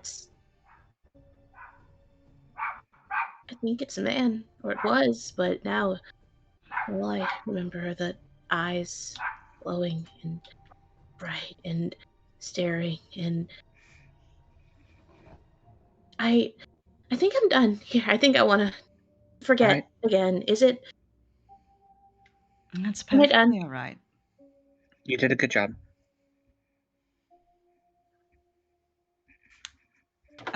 Evie will take the time to write out contact. They probably have cards. She will try to slide this woman her card. And if you ever want to talk a bit more with someone who understands, here's how you can contact me. She'll take the card, and her hands are still really shaky as she takes it. But she'll nod, and she'll put the card on the desk. And you see that on her desk next to her embroidery, it looks to be little child drawings. A couple of them, actually, that she's got on her desk. And she places it right next to them.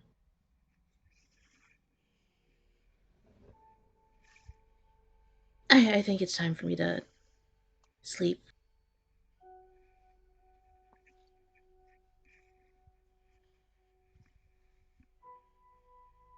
You sleep well, Miss Macario. Gives a nod. And she kind of moves her arms to kind of hug herself a bit as she leans back in her chair. And kind of turns to face her desk.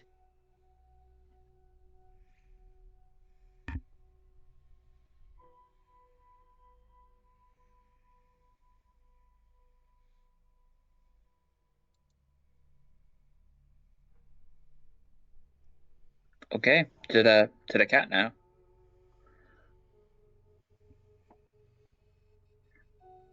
The what? To the cat. The That's cat? slang for guy. Oh. Are you talking like jazz cat? Because that gets used differently. I don't know. I have a list of slang, and it said cat equals man. So It is guy, but you would use Okay. it more like I know that cat or something like that. Oh, okay. Okay, I gotcha. Well, to the guy then. All right, you guys head over, shutting the door, going down the hallway. I want. Who is leading this? As in, like, who is the first one moving towards the next room? It would have to be the good doctor, right? I would say it's probably Evie with Nathan. Okay. Okay. Well, one of you decide who is going to roll a luck check. Do you want to do it, Z? Sure. I think I have better luck than you do. I've got 45. Nope, you got better luck than you do.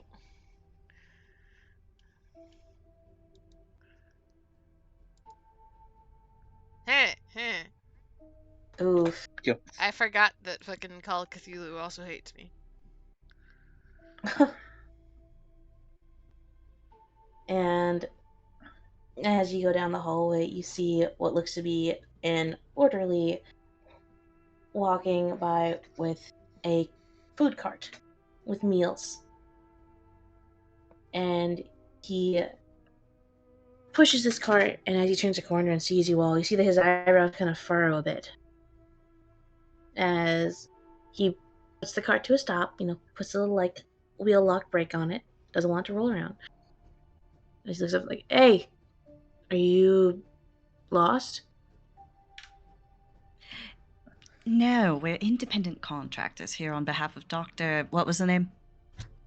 Ace Springston. something. Wait, what? I just made up a name. I'm It sorry. was Ace something. I thought you were asking me for a Ace fake Albert. name. Ace Yeah, Albert, I'm right. sorry. I thought you were Okay. asking me for a fake name, so I was like, I'm just gonna give a fake name. Honestly, impressive on the random name. Independent contractors on behalf of Dr. Albert had me come all the way out to speak with patients. And we do know where the next one is. Right down there. Points exactly to the room he's looking for and continues to walk. Evie will follow along. Ooh. Walk with confidence, like you know where you're going. Walk with confidence. Walk with confidence. I'm gonna roll something here. Okay. So that slight little explanation. Do you, like, flash a paper at him? Or I think we you- should. Like, he, like, looks down, he, like, notes your visitor's badge. I imagine, for some reason, I just imagine Evie just flashes the fucking paper like a badge. Yup. Like, unfolds it real quick as she passes. And he's gonna, like, look at all of you as you walk past and turn slowly back to what he was doing. And just opens up a room to bring in one of the meals. And you all reach the next room, room 7, with no other interruptions. You'll reach the room of one Mr. Vittoro Macario. And you'll see that this is a little different than a Mrs. Macario was. And as you open the door, again, it's the same deal. Door is only open from the outside. But you see that rather than, like, essentially being in a free, like, big room, he is kind of confined to what looks to be like a bed. And he's propped up on pillows, but it looks like he is essentially restrained and handcuffed so that he cannot move more than 5 feet not 5 feet, more than a few feet, like 3 or 4 feet away from the bed. Nathan sees that and very, like, purposefully, like, grabs Elaine. Elaine is now in the doorway. Elaine is keeping the door open and she's not allowed further in. Oh, And Nathan will, not imposingly, but will just be very close behind Evie and Arlen. Okay. And as the door opens, his head kind of snaps up to the doorway. You see that this man, his eyes are wide. His eyes are also bloodshot. There are also bags under his eyes, and his hair is in disarray.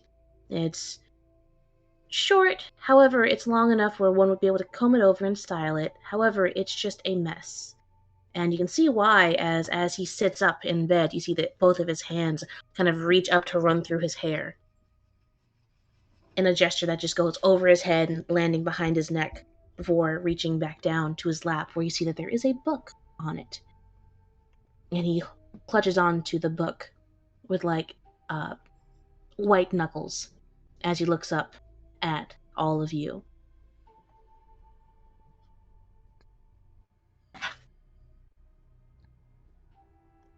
He has gone stock still after that movement.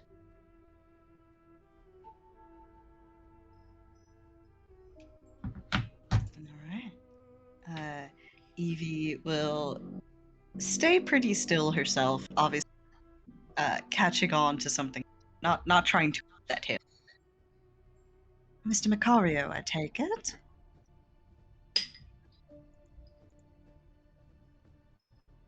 Did it send you? Who are you? Who are you?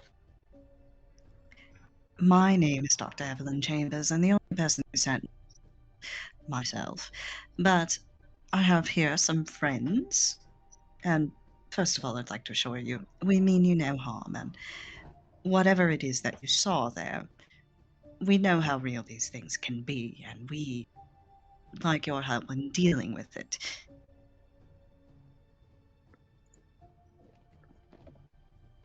See that he kind of just tilts his head a bit, squinting. No. Are you a doctor? I am, in fact, a doctor. Yes. Evie says with full confidence. Doctors don't believe anything. Doctors don't know anything. See, doctors, they don't realize what's actually out there.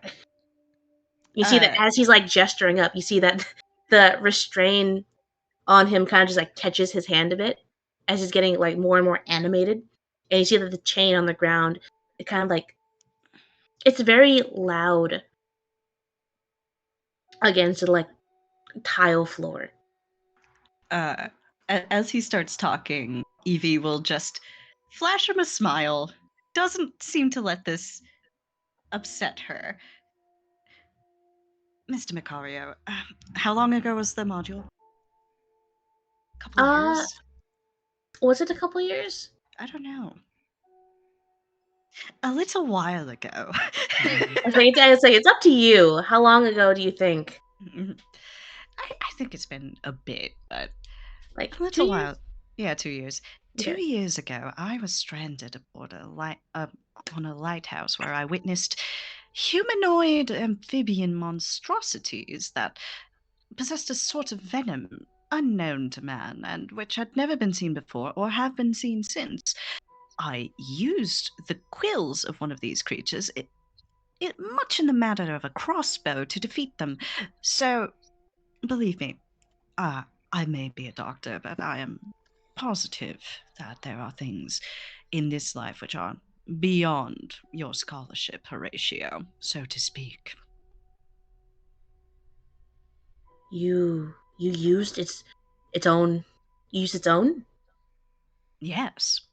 It was actually quite simple. You can manipulate the muscles to do it if you know the proper place to drive a scalpel. Evie. You see that he... Sorry. Yeah, it's just he feels the rant coming, like Nathan just like hand on Evie's shoulder. Evie, just keep it a little bit shorter here. Don't know how much attention span we're working with. You see Right. that at Evie going on about exactly how she did it. You see that there's just like he's still on the bed looking at her, clutching his book, and then just a flash of movement. He is out of the bed, kind of like he sprinted towards the group, holding the book. And as you guys get closer, as he kind of went from on the bed 10 feet away to just tugging at his restraint chain, more like 5 feet away, you see that the flash of movement, and he seems much more energetic. As he kind of almost like reaches out and just kind of gets caught on his restraint that kind of pulls him back towards the bed. It's like, just you know. And he opens up the book, and as he opens it up, you see that it's the Bible he's got Hold on. on him. I have to switch to a different British character for this.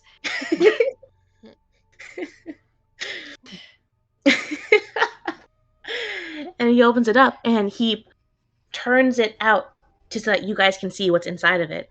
And he just points to the page, and he just says, "So you know that it's by his own weapon is the devil worshipped. So you know it's his own weapon. It's his own weapon. That's how you get to. That's how you need to get him. You need to get his own weapon." And you see that he's getting more and more worked up. He's getting louder, loud enough that Elaine, at the door, you see that the orderly in the hallway's head kind of perks up a bit at hearing his shouts.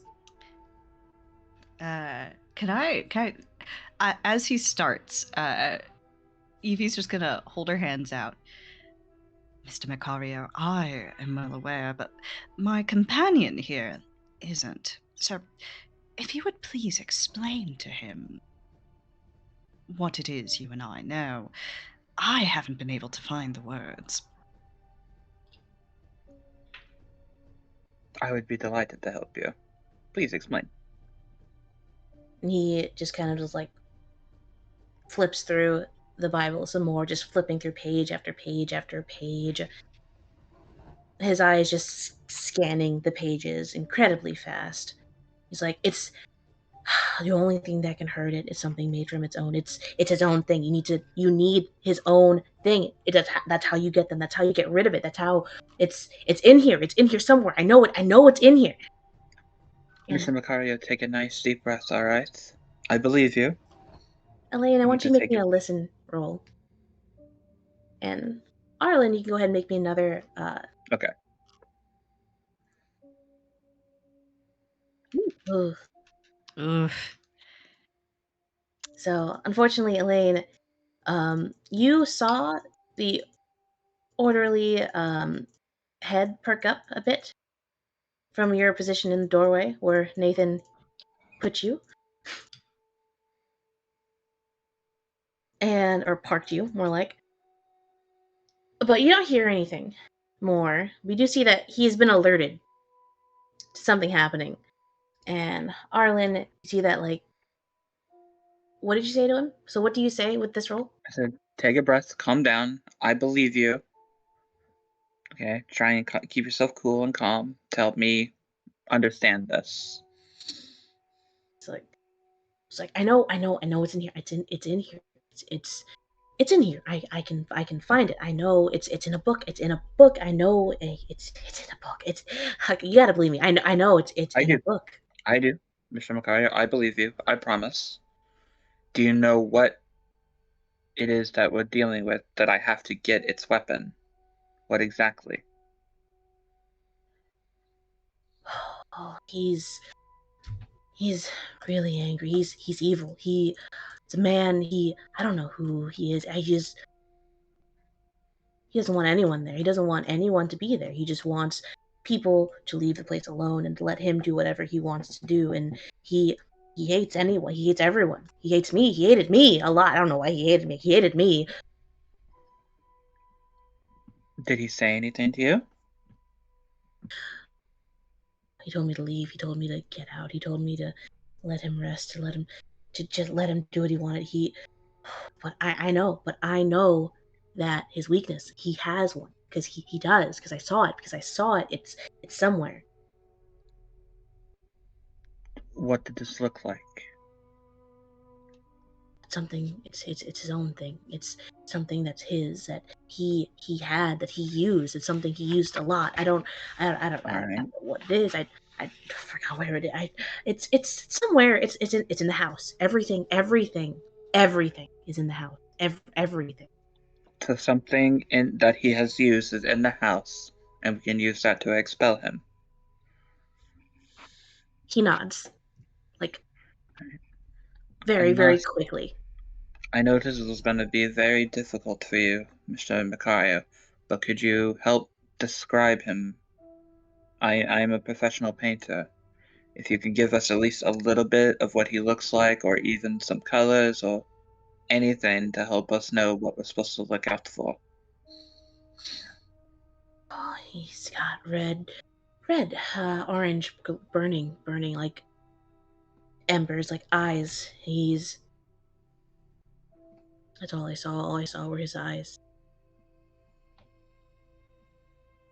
All right, I understand. Thank you very much. Is there anything else that you'd like us to know?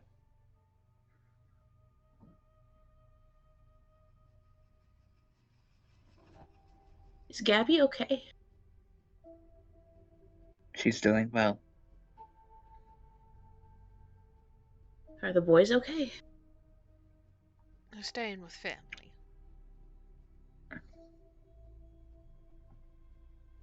I saw some pictures made by them recently.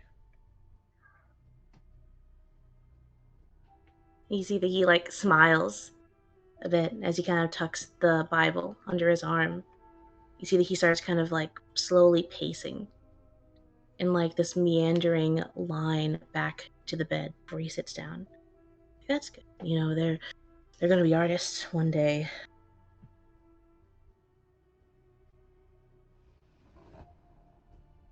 Right.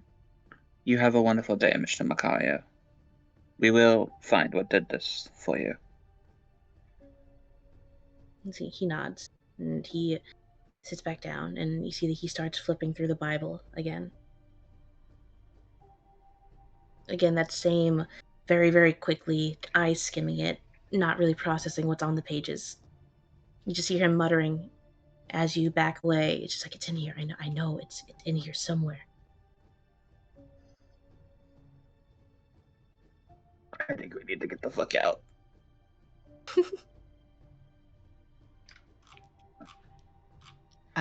Evie will thank him and assure him that we'll do our best to find it. And then we can get the fuck out. Yep. See that he's kind of just, he kind of like nods at Evie, but again, he is so focused on this book, and he's just still muttering to himself of like, it's in here somewhere. And he like, at that point, he just flips back to the beginning and starts the process all over again of flipping through page by page.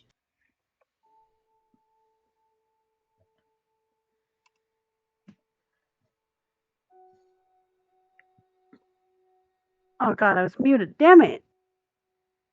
And as you guys are backing away, Elaine, there's something you want to say before? Yeah, it's like what's yet? You're roboty. I can't quite hear you. I'm roboty? Yes. Hang on, let me disconnect and reconnect. Better? Yes. Yep. Yep. Okay. Monsieur? Is there any notes you would like to us to bring to your family?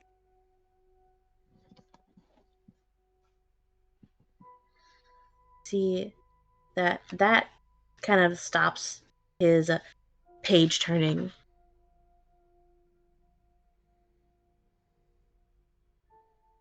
And there is this look on his face that if anyone wants to try to decipher it, you can roll me a psychology. Fucking why as not? yeah, Give it a shot. as he shakes his head. Eh, none of us.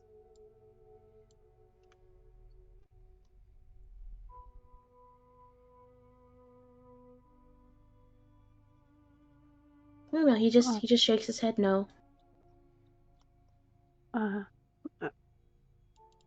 Okay, Monsieur. Try to get some rest, yes? He nods. Like after I find it.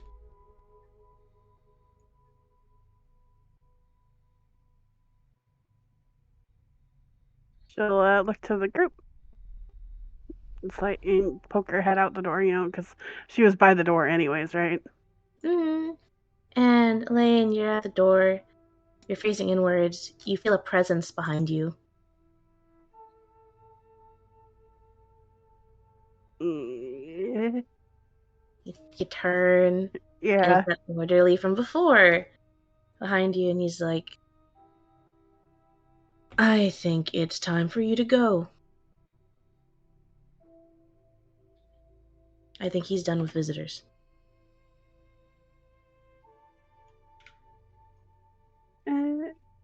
Oui, of course. You need to rest, yes? He nods.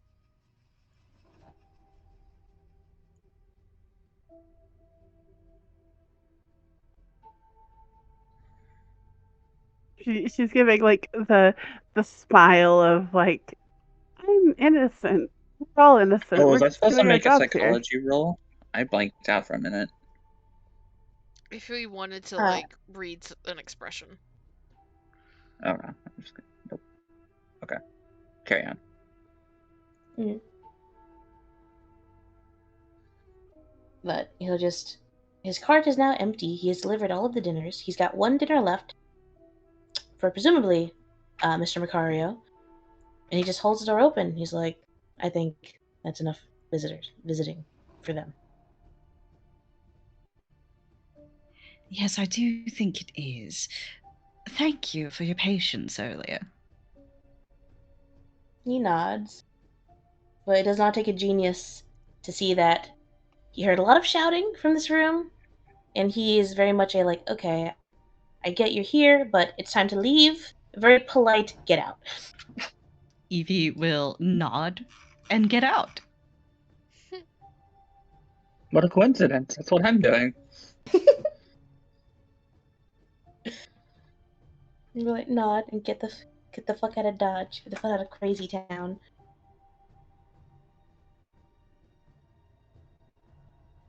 Right. And I presume all of you leave and head back towards the front door. Mm-hmm. And very coincidentally, as you're all making your way towards the front desk, you see a man walking in, and he's got the classic white coat on. As he walks up to the receptionist, Lily, who's seated down, and she sees you all. She's like a smile as you guys approach the reception area. But then she looks, and as she turns to look up at the person walking up to the desk, you see that her smile again goes a little flat. And you see that the man walking up leans his elbow on the desk. And it's very, very easy to see that this is someone who thinks that he is the shit. And he walks up and he leans against the desk. He's like, hey, Lily, right? Right, Lil. Okay. So, have I told you? I told you what I was having for lunch, right? I mean, I invited you. You see, it was the greatest restaurant. You have to try it sometime. I could take you there if you Oh, want. do we have a chef about? I would like to hear about this recipe.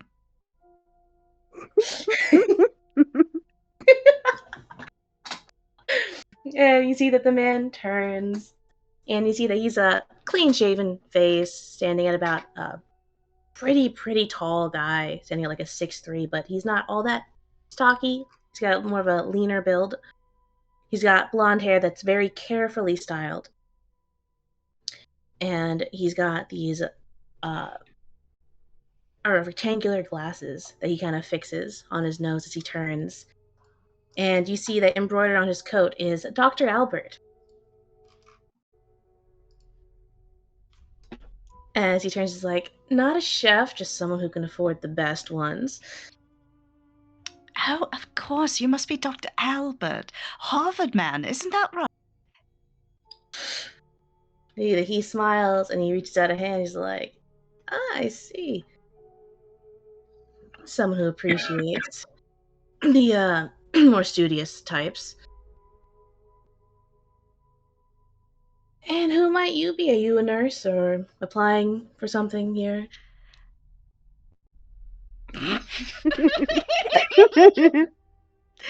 Evie just smiles ear to ear, holds out her hand to shake.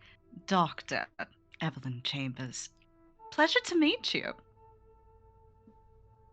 She's from Oxford, by the way. Oh, we don't need to mention that. Really, the institution speaks for itself. Nathan, very slowly lifting a hand, rubbing his temple as he's keeping his mouth shut.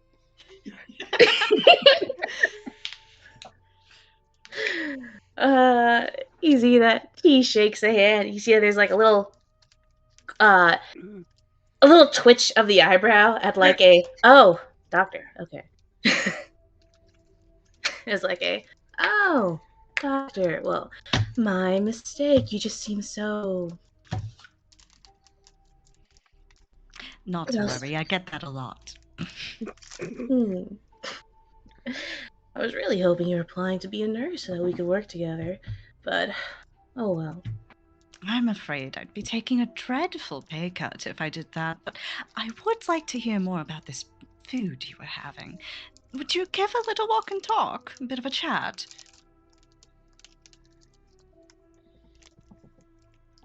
He looks at Evie and then he turns and he's like, well, I was hoping to talk to Miss Lily here, you see. It's like, I don't mind, it's okay. I have work I can do. Besides, wouldn't you care to have a bit of more invigorating conversation? Again, that little twitch of the eyebrow as he's like, okay. Alright, I guess I can tell you a thing or two. You just see Nathan, like, goes from rubbing his temple to his head kind of jerking back and, like, mouth open and that kind of like, oh boy. It's completely silent. And he's gonna take his happy ass out to the front and just like, I'm gonna go get some fresh air. I'll join Nathan. you. I need a smoke anyway. Oh no. Come along, Elaine. What? No, she actually enjoys this type of stuff. But the doctor is going to dock. It's fine, you go with her. We'll be outside. Nod. And did you smoke? No. Would you like to? Some days I question that. This sounds like a famous last word. Yeah, can you please quote that?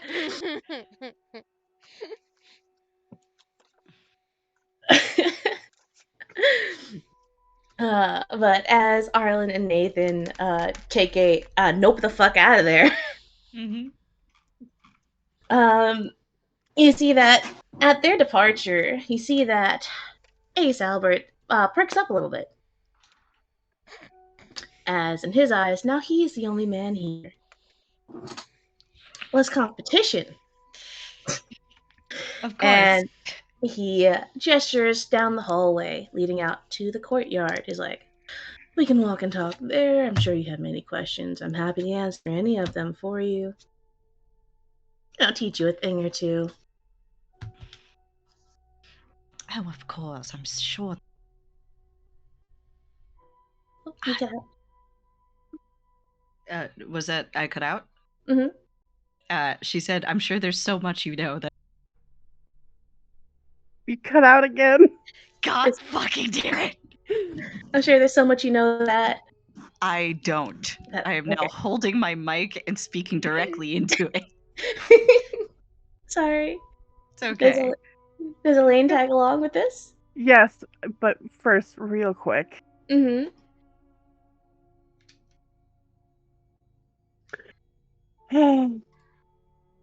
I am sure there is a lot Dr. Chambers could teach you as well. You see that he nods of yeah. I'm sure there's something she can teach me. Definitely. And Have I'd love you to talk. have you read any of her books? I don't think I've seen them. No. Oh, well, of course, you wouldn't have seen them. See, they're sold at universities, dear boy. I don't know if There are- these two are going to be able to handle this social battle, or if they're digging their own fucking graves. Evie smiles. I could send you copies, though. There are 3 of them. They make for very interesting reads. There's that little twitch of the eyebrow again as he kind of fixes his glasses. He's like, I'll look into them myself, thank you.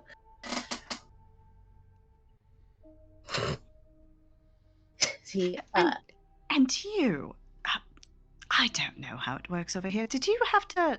What was your thesis on? My thesis revolved around trauma on the mind. That's an interesting one. And what was the central argument? Central arc. Sorry. What? Oh, Eh? okay. I thought I heard someone say something.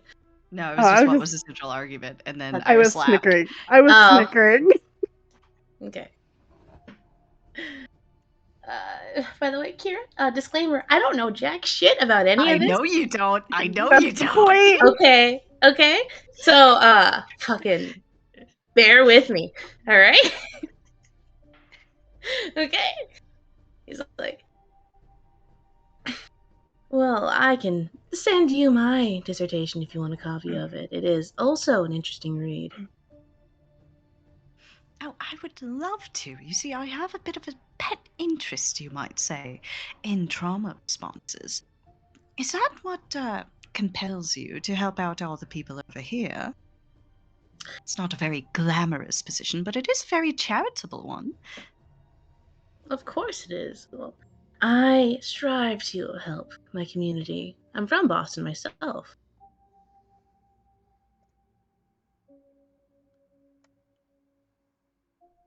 Elaine looks at Evie with a looks him up and down, looks at Evie, smiles back at the doctor. These He's just judgmental leading you guys bitches. around this.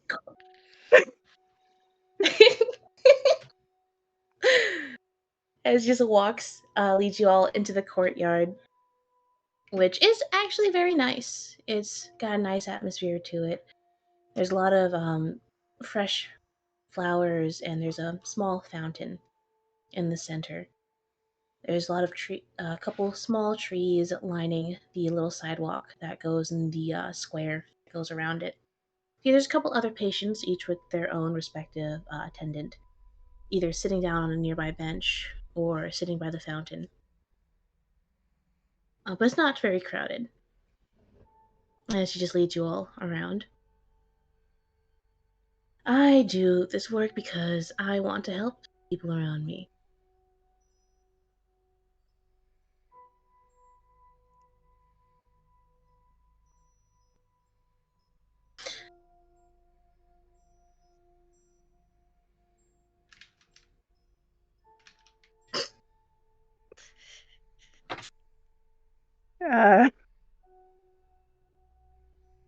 Even vomiting people who do not deserve to be here.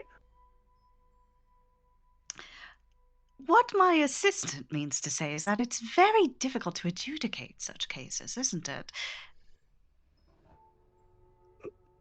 See, there was a furrow of the eyebrow at what Elaine says, and he just turns like, it can be very confusing for people who aren't experts in the field, but, well, I am an expert.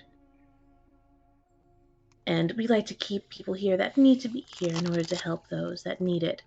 We don't exactly want those that don't require extensive care here.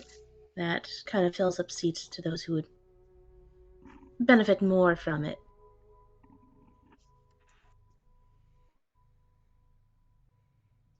Evie nods along. Yes, you are. You are a bit of a local expert, aren't you? If I don't miss my guess, I think I just read in the paper that you're involved in the Macario business, aren't you? He nods. He's like, I am the leading expert in this state, actually, when it comes to psychological traumas. I'm sure you have heard of me, actually, in that paper. So, This fucking guy.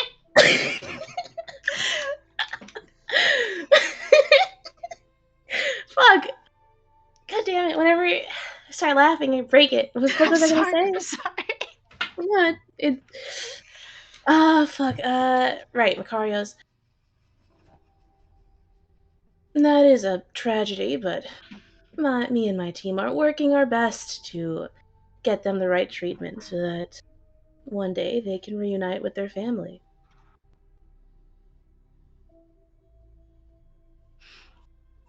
It was a terrible tragedy, and between you and me, what actually happened does seem a bit murky, doesn't it?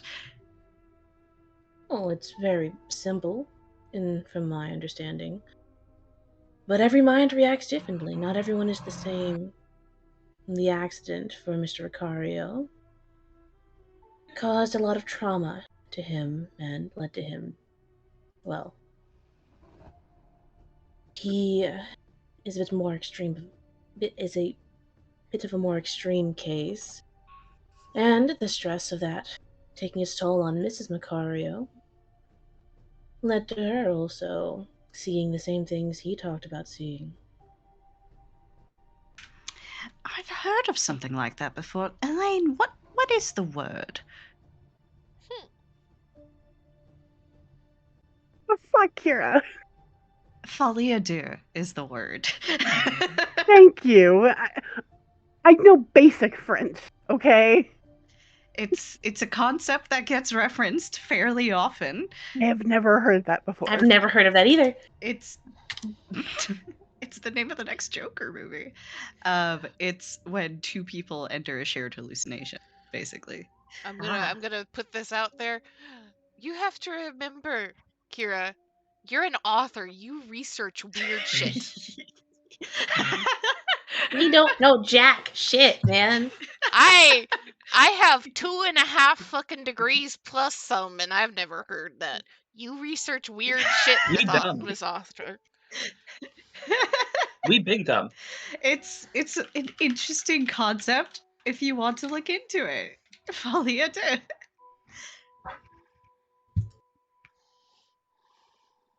Huh. I can see how the word's derived. I can tell that much.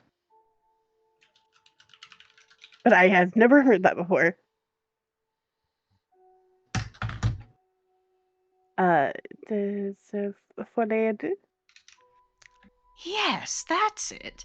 Two people, or perhaps more, folie à trois, if you will, entering a shared hallucination. Is that what you think is going on here? He nods his head. It's very clear he has a look of like, I'm impressed on his face. It's like, that's my running theory. The leading one, at least.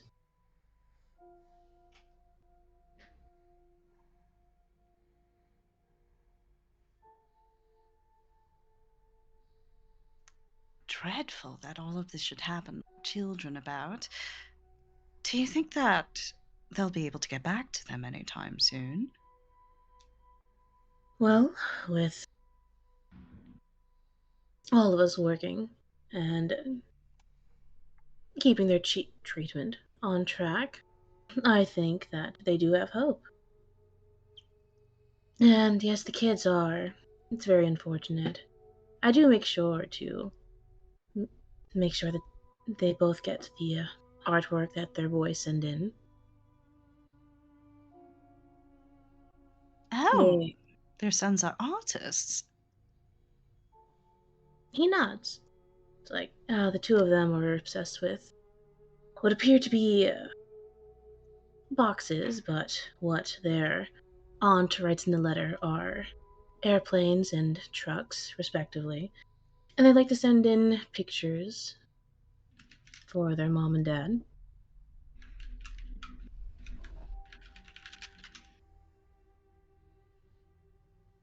Well, I'm certain that those images do help quite a bit.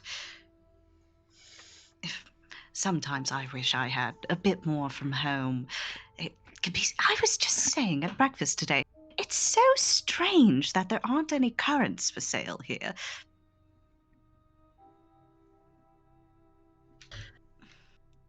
A currant?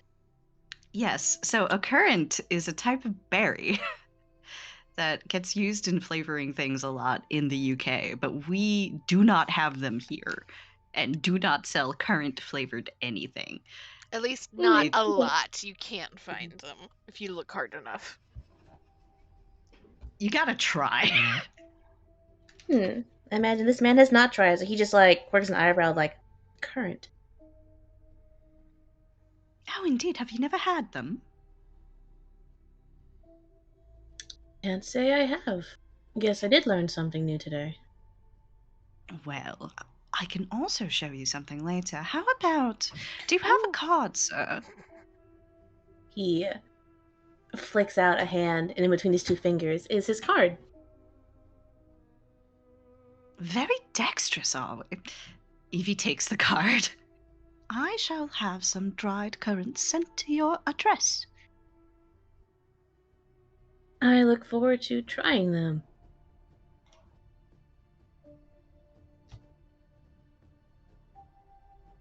Gestures around.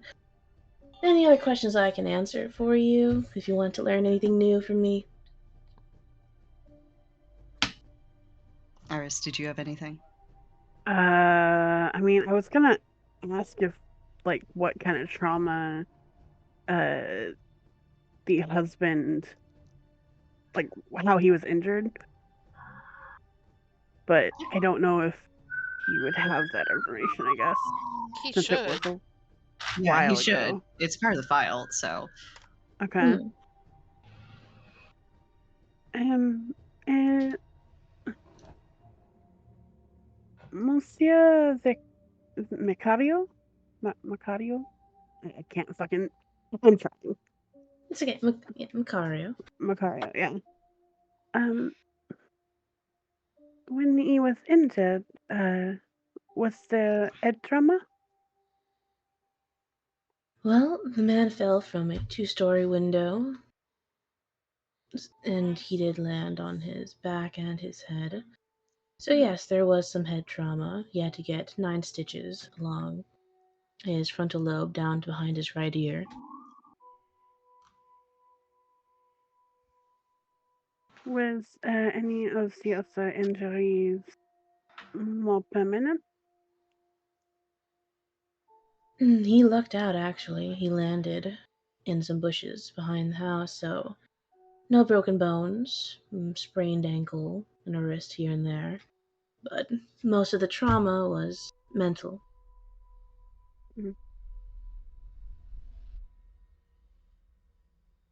She nods, and I imagine throughout all this, she had a clipboard or something for writing, and just Just taking notes. yeah, she's taking notes. Mm. This You man is can't more than happy to answer any questions. you can't be here to take notes, Amy. Elaine is here.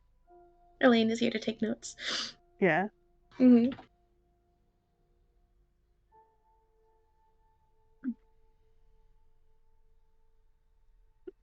Yeah, that was the only question I really had on top of my head. Mm-hmm.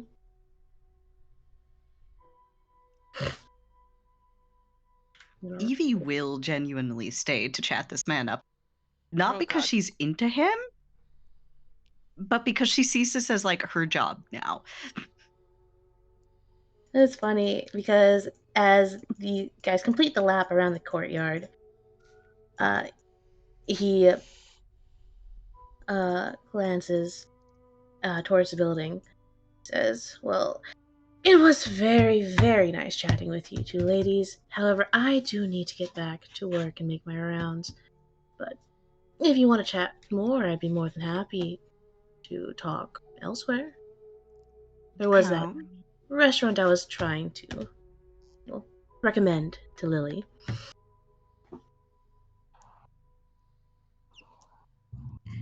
It's Ace Albert, right? Yep. Evie will just bat her eyes. Now, Ace, are you saying you can't find another half hour to spend with me? Hmm. Roll me charm.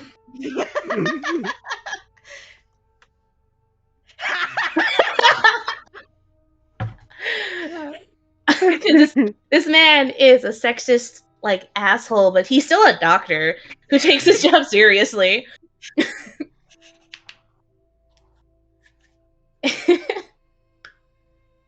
Hardsing says, "It's like he. What are her intentions here?" Evie is literally just trying to keep him away so that the receptionist So that receptionist can what? can have a nicer day and more of a reprieve. Mm-hmm. Okay, so Oh. you're trying to kill his time. Yep. Mm-hmm. I mean, if the party wants to go in and find out more stuff, then sure. But she's really just trying to help out the receptionist here. Okay. See that he's like, yeah, I should go. And then Evie, what did you say? She bats her eyes and says that. She says, "Are you telling me you can't find half an hour to spend with me?" You see, he looks back at the building, kind of like tilts his head a bit. He kind of pushes his glasses up a little bit more, higher on his nose. He's like, well, I guess I can take an extended work lunch, talk with another doctor.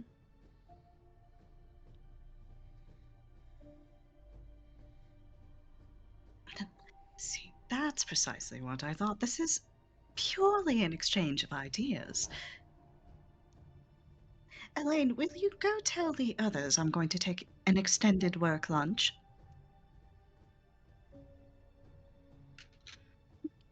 She'll nod. Of course, doctor. And he And will she'll head out. give a polite wave to Elaine. And he'll just Oh. gesture towards the courtyard again for Evie, like, just kill another half hour chatting with this guy.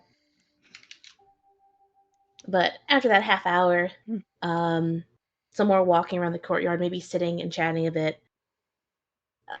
He does have to go back to work because he is a doctor and he has to see his patients. But at least at that point, it's going back to work. Yep. She Yep. successfully He can't killed delay all his. anymore. He can't delay it anymore. He can't bullshit with Lily anymore. So he has to go straight to work. You see that as you enter the building back again, he gives you a very polite, goodbye, shake of your hand. Mm-hmm. And you see that he walks past, he gives Lily a nod, and continues walking. Because he's got to get back to his office.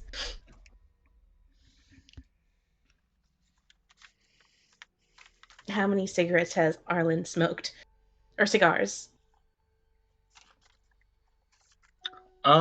So how long did they take? Like 45 15 minutes. minutes? 45 minutes, 25 minutes. She's on her second. Because she doesn't have cigarettes, she has cigars. Yeah, cigars, Things- right? Yeah, yeah. Mm-hmm. Fucking 15 minutes in, Elaine comes in to join Nathan and Arlen. Oh, don't tell me she's staying. Wait.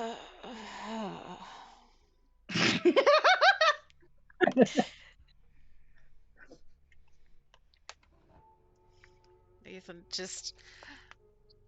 I imagine Nathan is just like found a bench, is like out front, is just very calmly like starting to because he would not have taken fucking wood and a knife into a sanatorium. So he's just like braiding a couple pieces of grass for a bit. He will go back in after a point though to go ask a question of Lily. Mm-hmm. Just She's at her desk. I don't know if you could tell me, have the Macarios had any visitors since they came in, aside from us?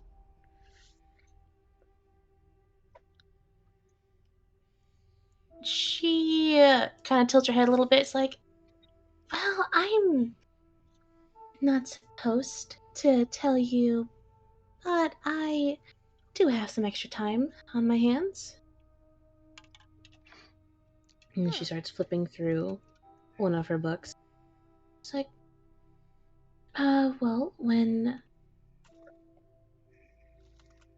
Mrs. Macario joined, their sons visited after 2 weeks.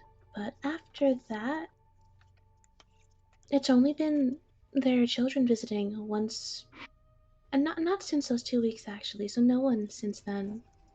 When Mr. Macario first went in, it looks like Mrs. Macario visited him after a couple weeks, but after that first visit, not anymore.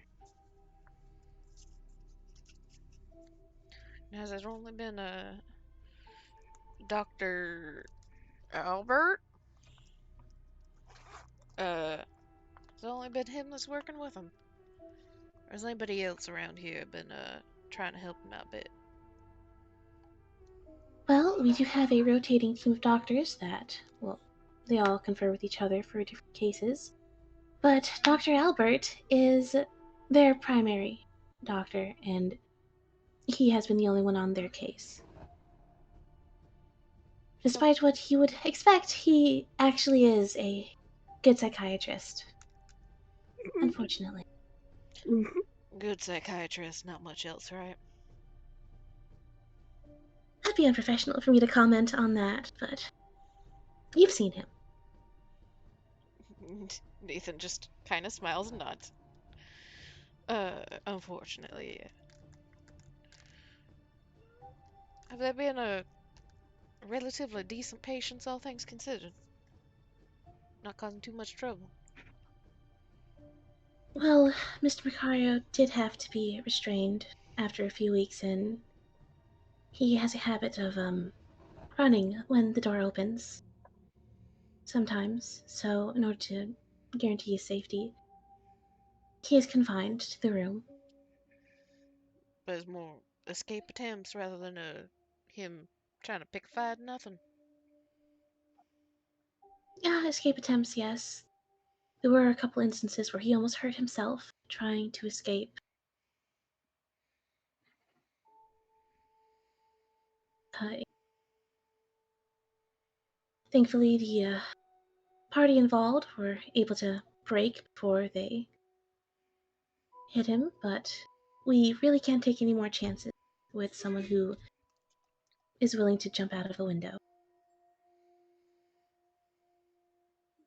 But no similar instances with the missus.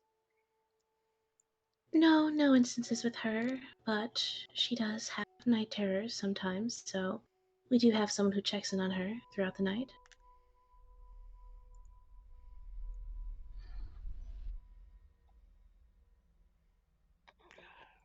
I don't think there's anything else I know how to ask right now. Well, she'll, gesture to a candy bowl on her desk. So It's lollipops. Nathan will just kind of like look him over for a second, and then slowly take one. Just kind of tap his hat, give her a nod, and thanks. Appreciated. Of course. And she'll go back to her work. She seems to be in a very good mood. I wonder why. Mm.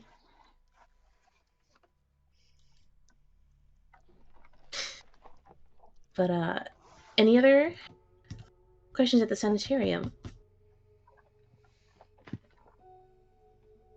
Because after half an hour rolls around, sooner rather than later, and Evie joins the group after a very riveting conversation.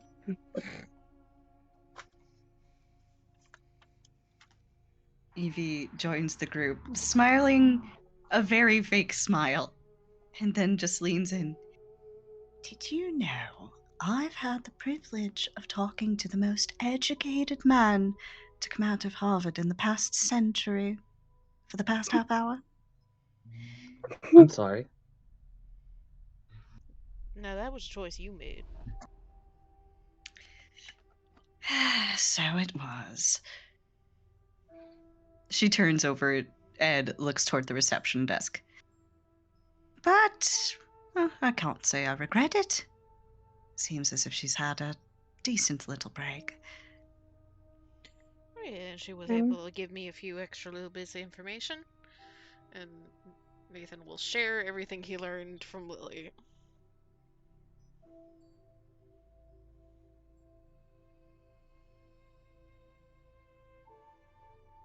Evie will listen intently.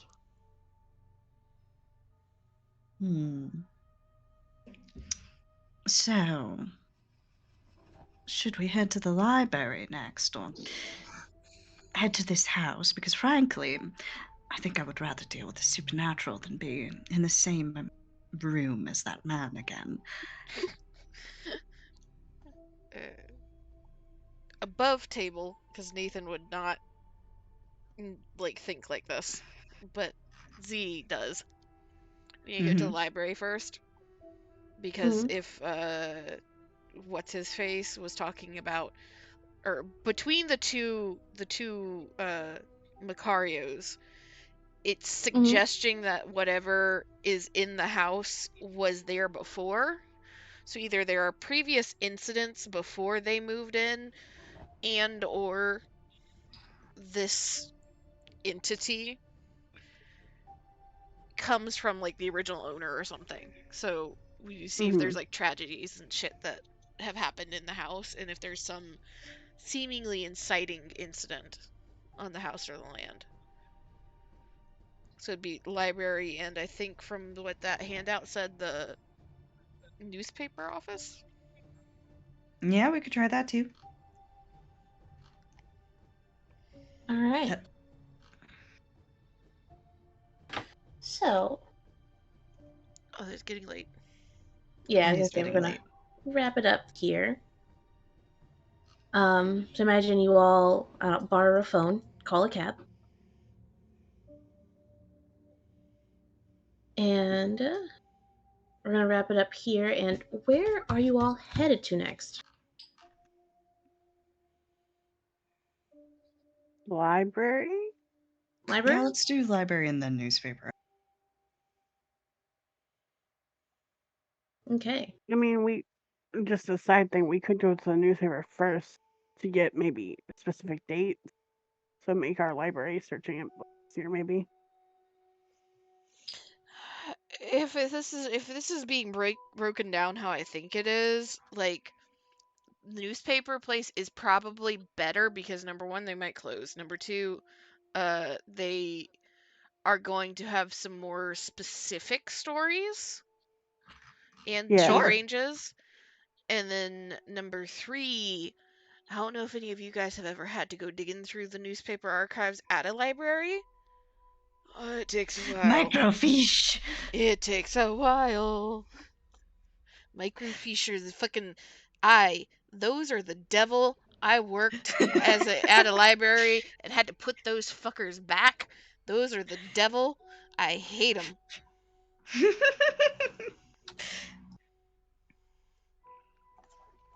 a Newspaper then. true fucking Yeah, we'll do horror of this newspaper. campaign is fucking microfish being an actual thing that we have to deal with. Fuck it.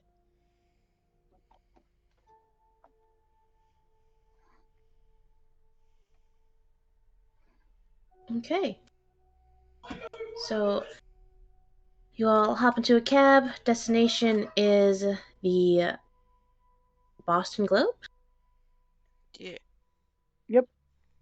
Cool. All right. Don't forget to mark anything that you succeeded in this time. Oh, charm twice. Yeah. So you only got to hit it once if you make it once. So anything that you've succeeded today, just hit the little red circle to the left of the skill, and we'll keep that toggled on so that during investigator development phases we can try and increase those stats. Sure, sounds good. Nathan succeeded in nothing. Same for Elaine. They do be like that. So we got charm for Evie and then psychoanalysis for Arlen. E. Evie's a lot of fun. Okay. You Hope you guys enjoyed session one. immediately fucking took Nathan and was like, I need a handler.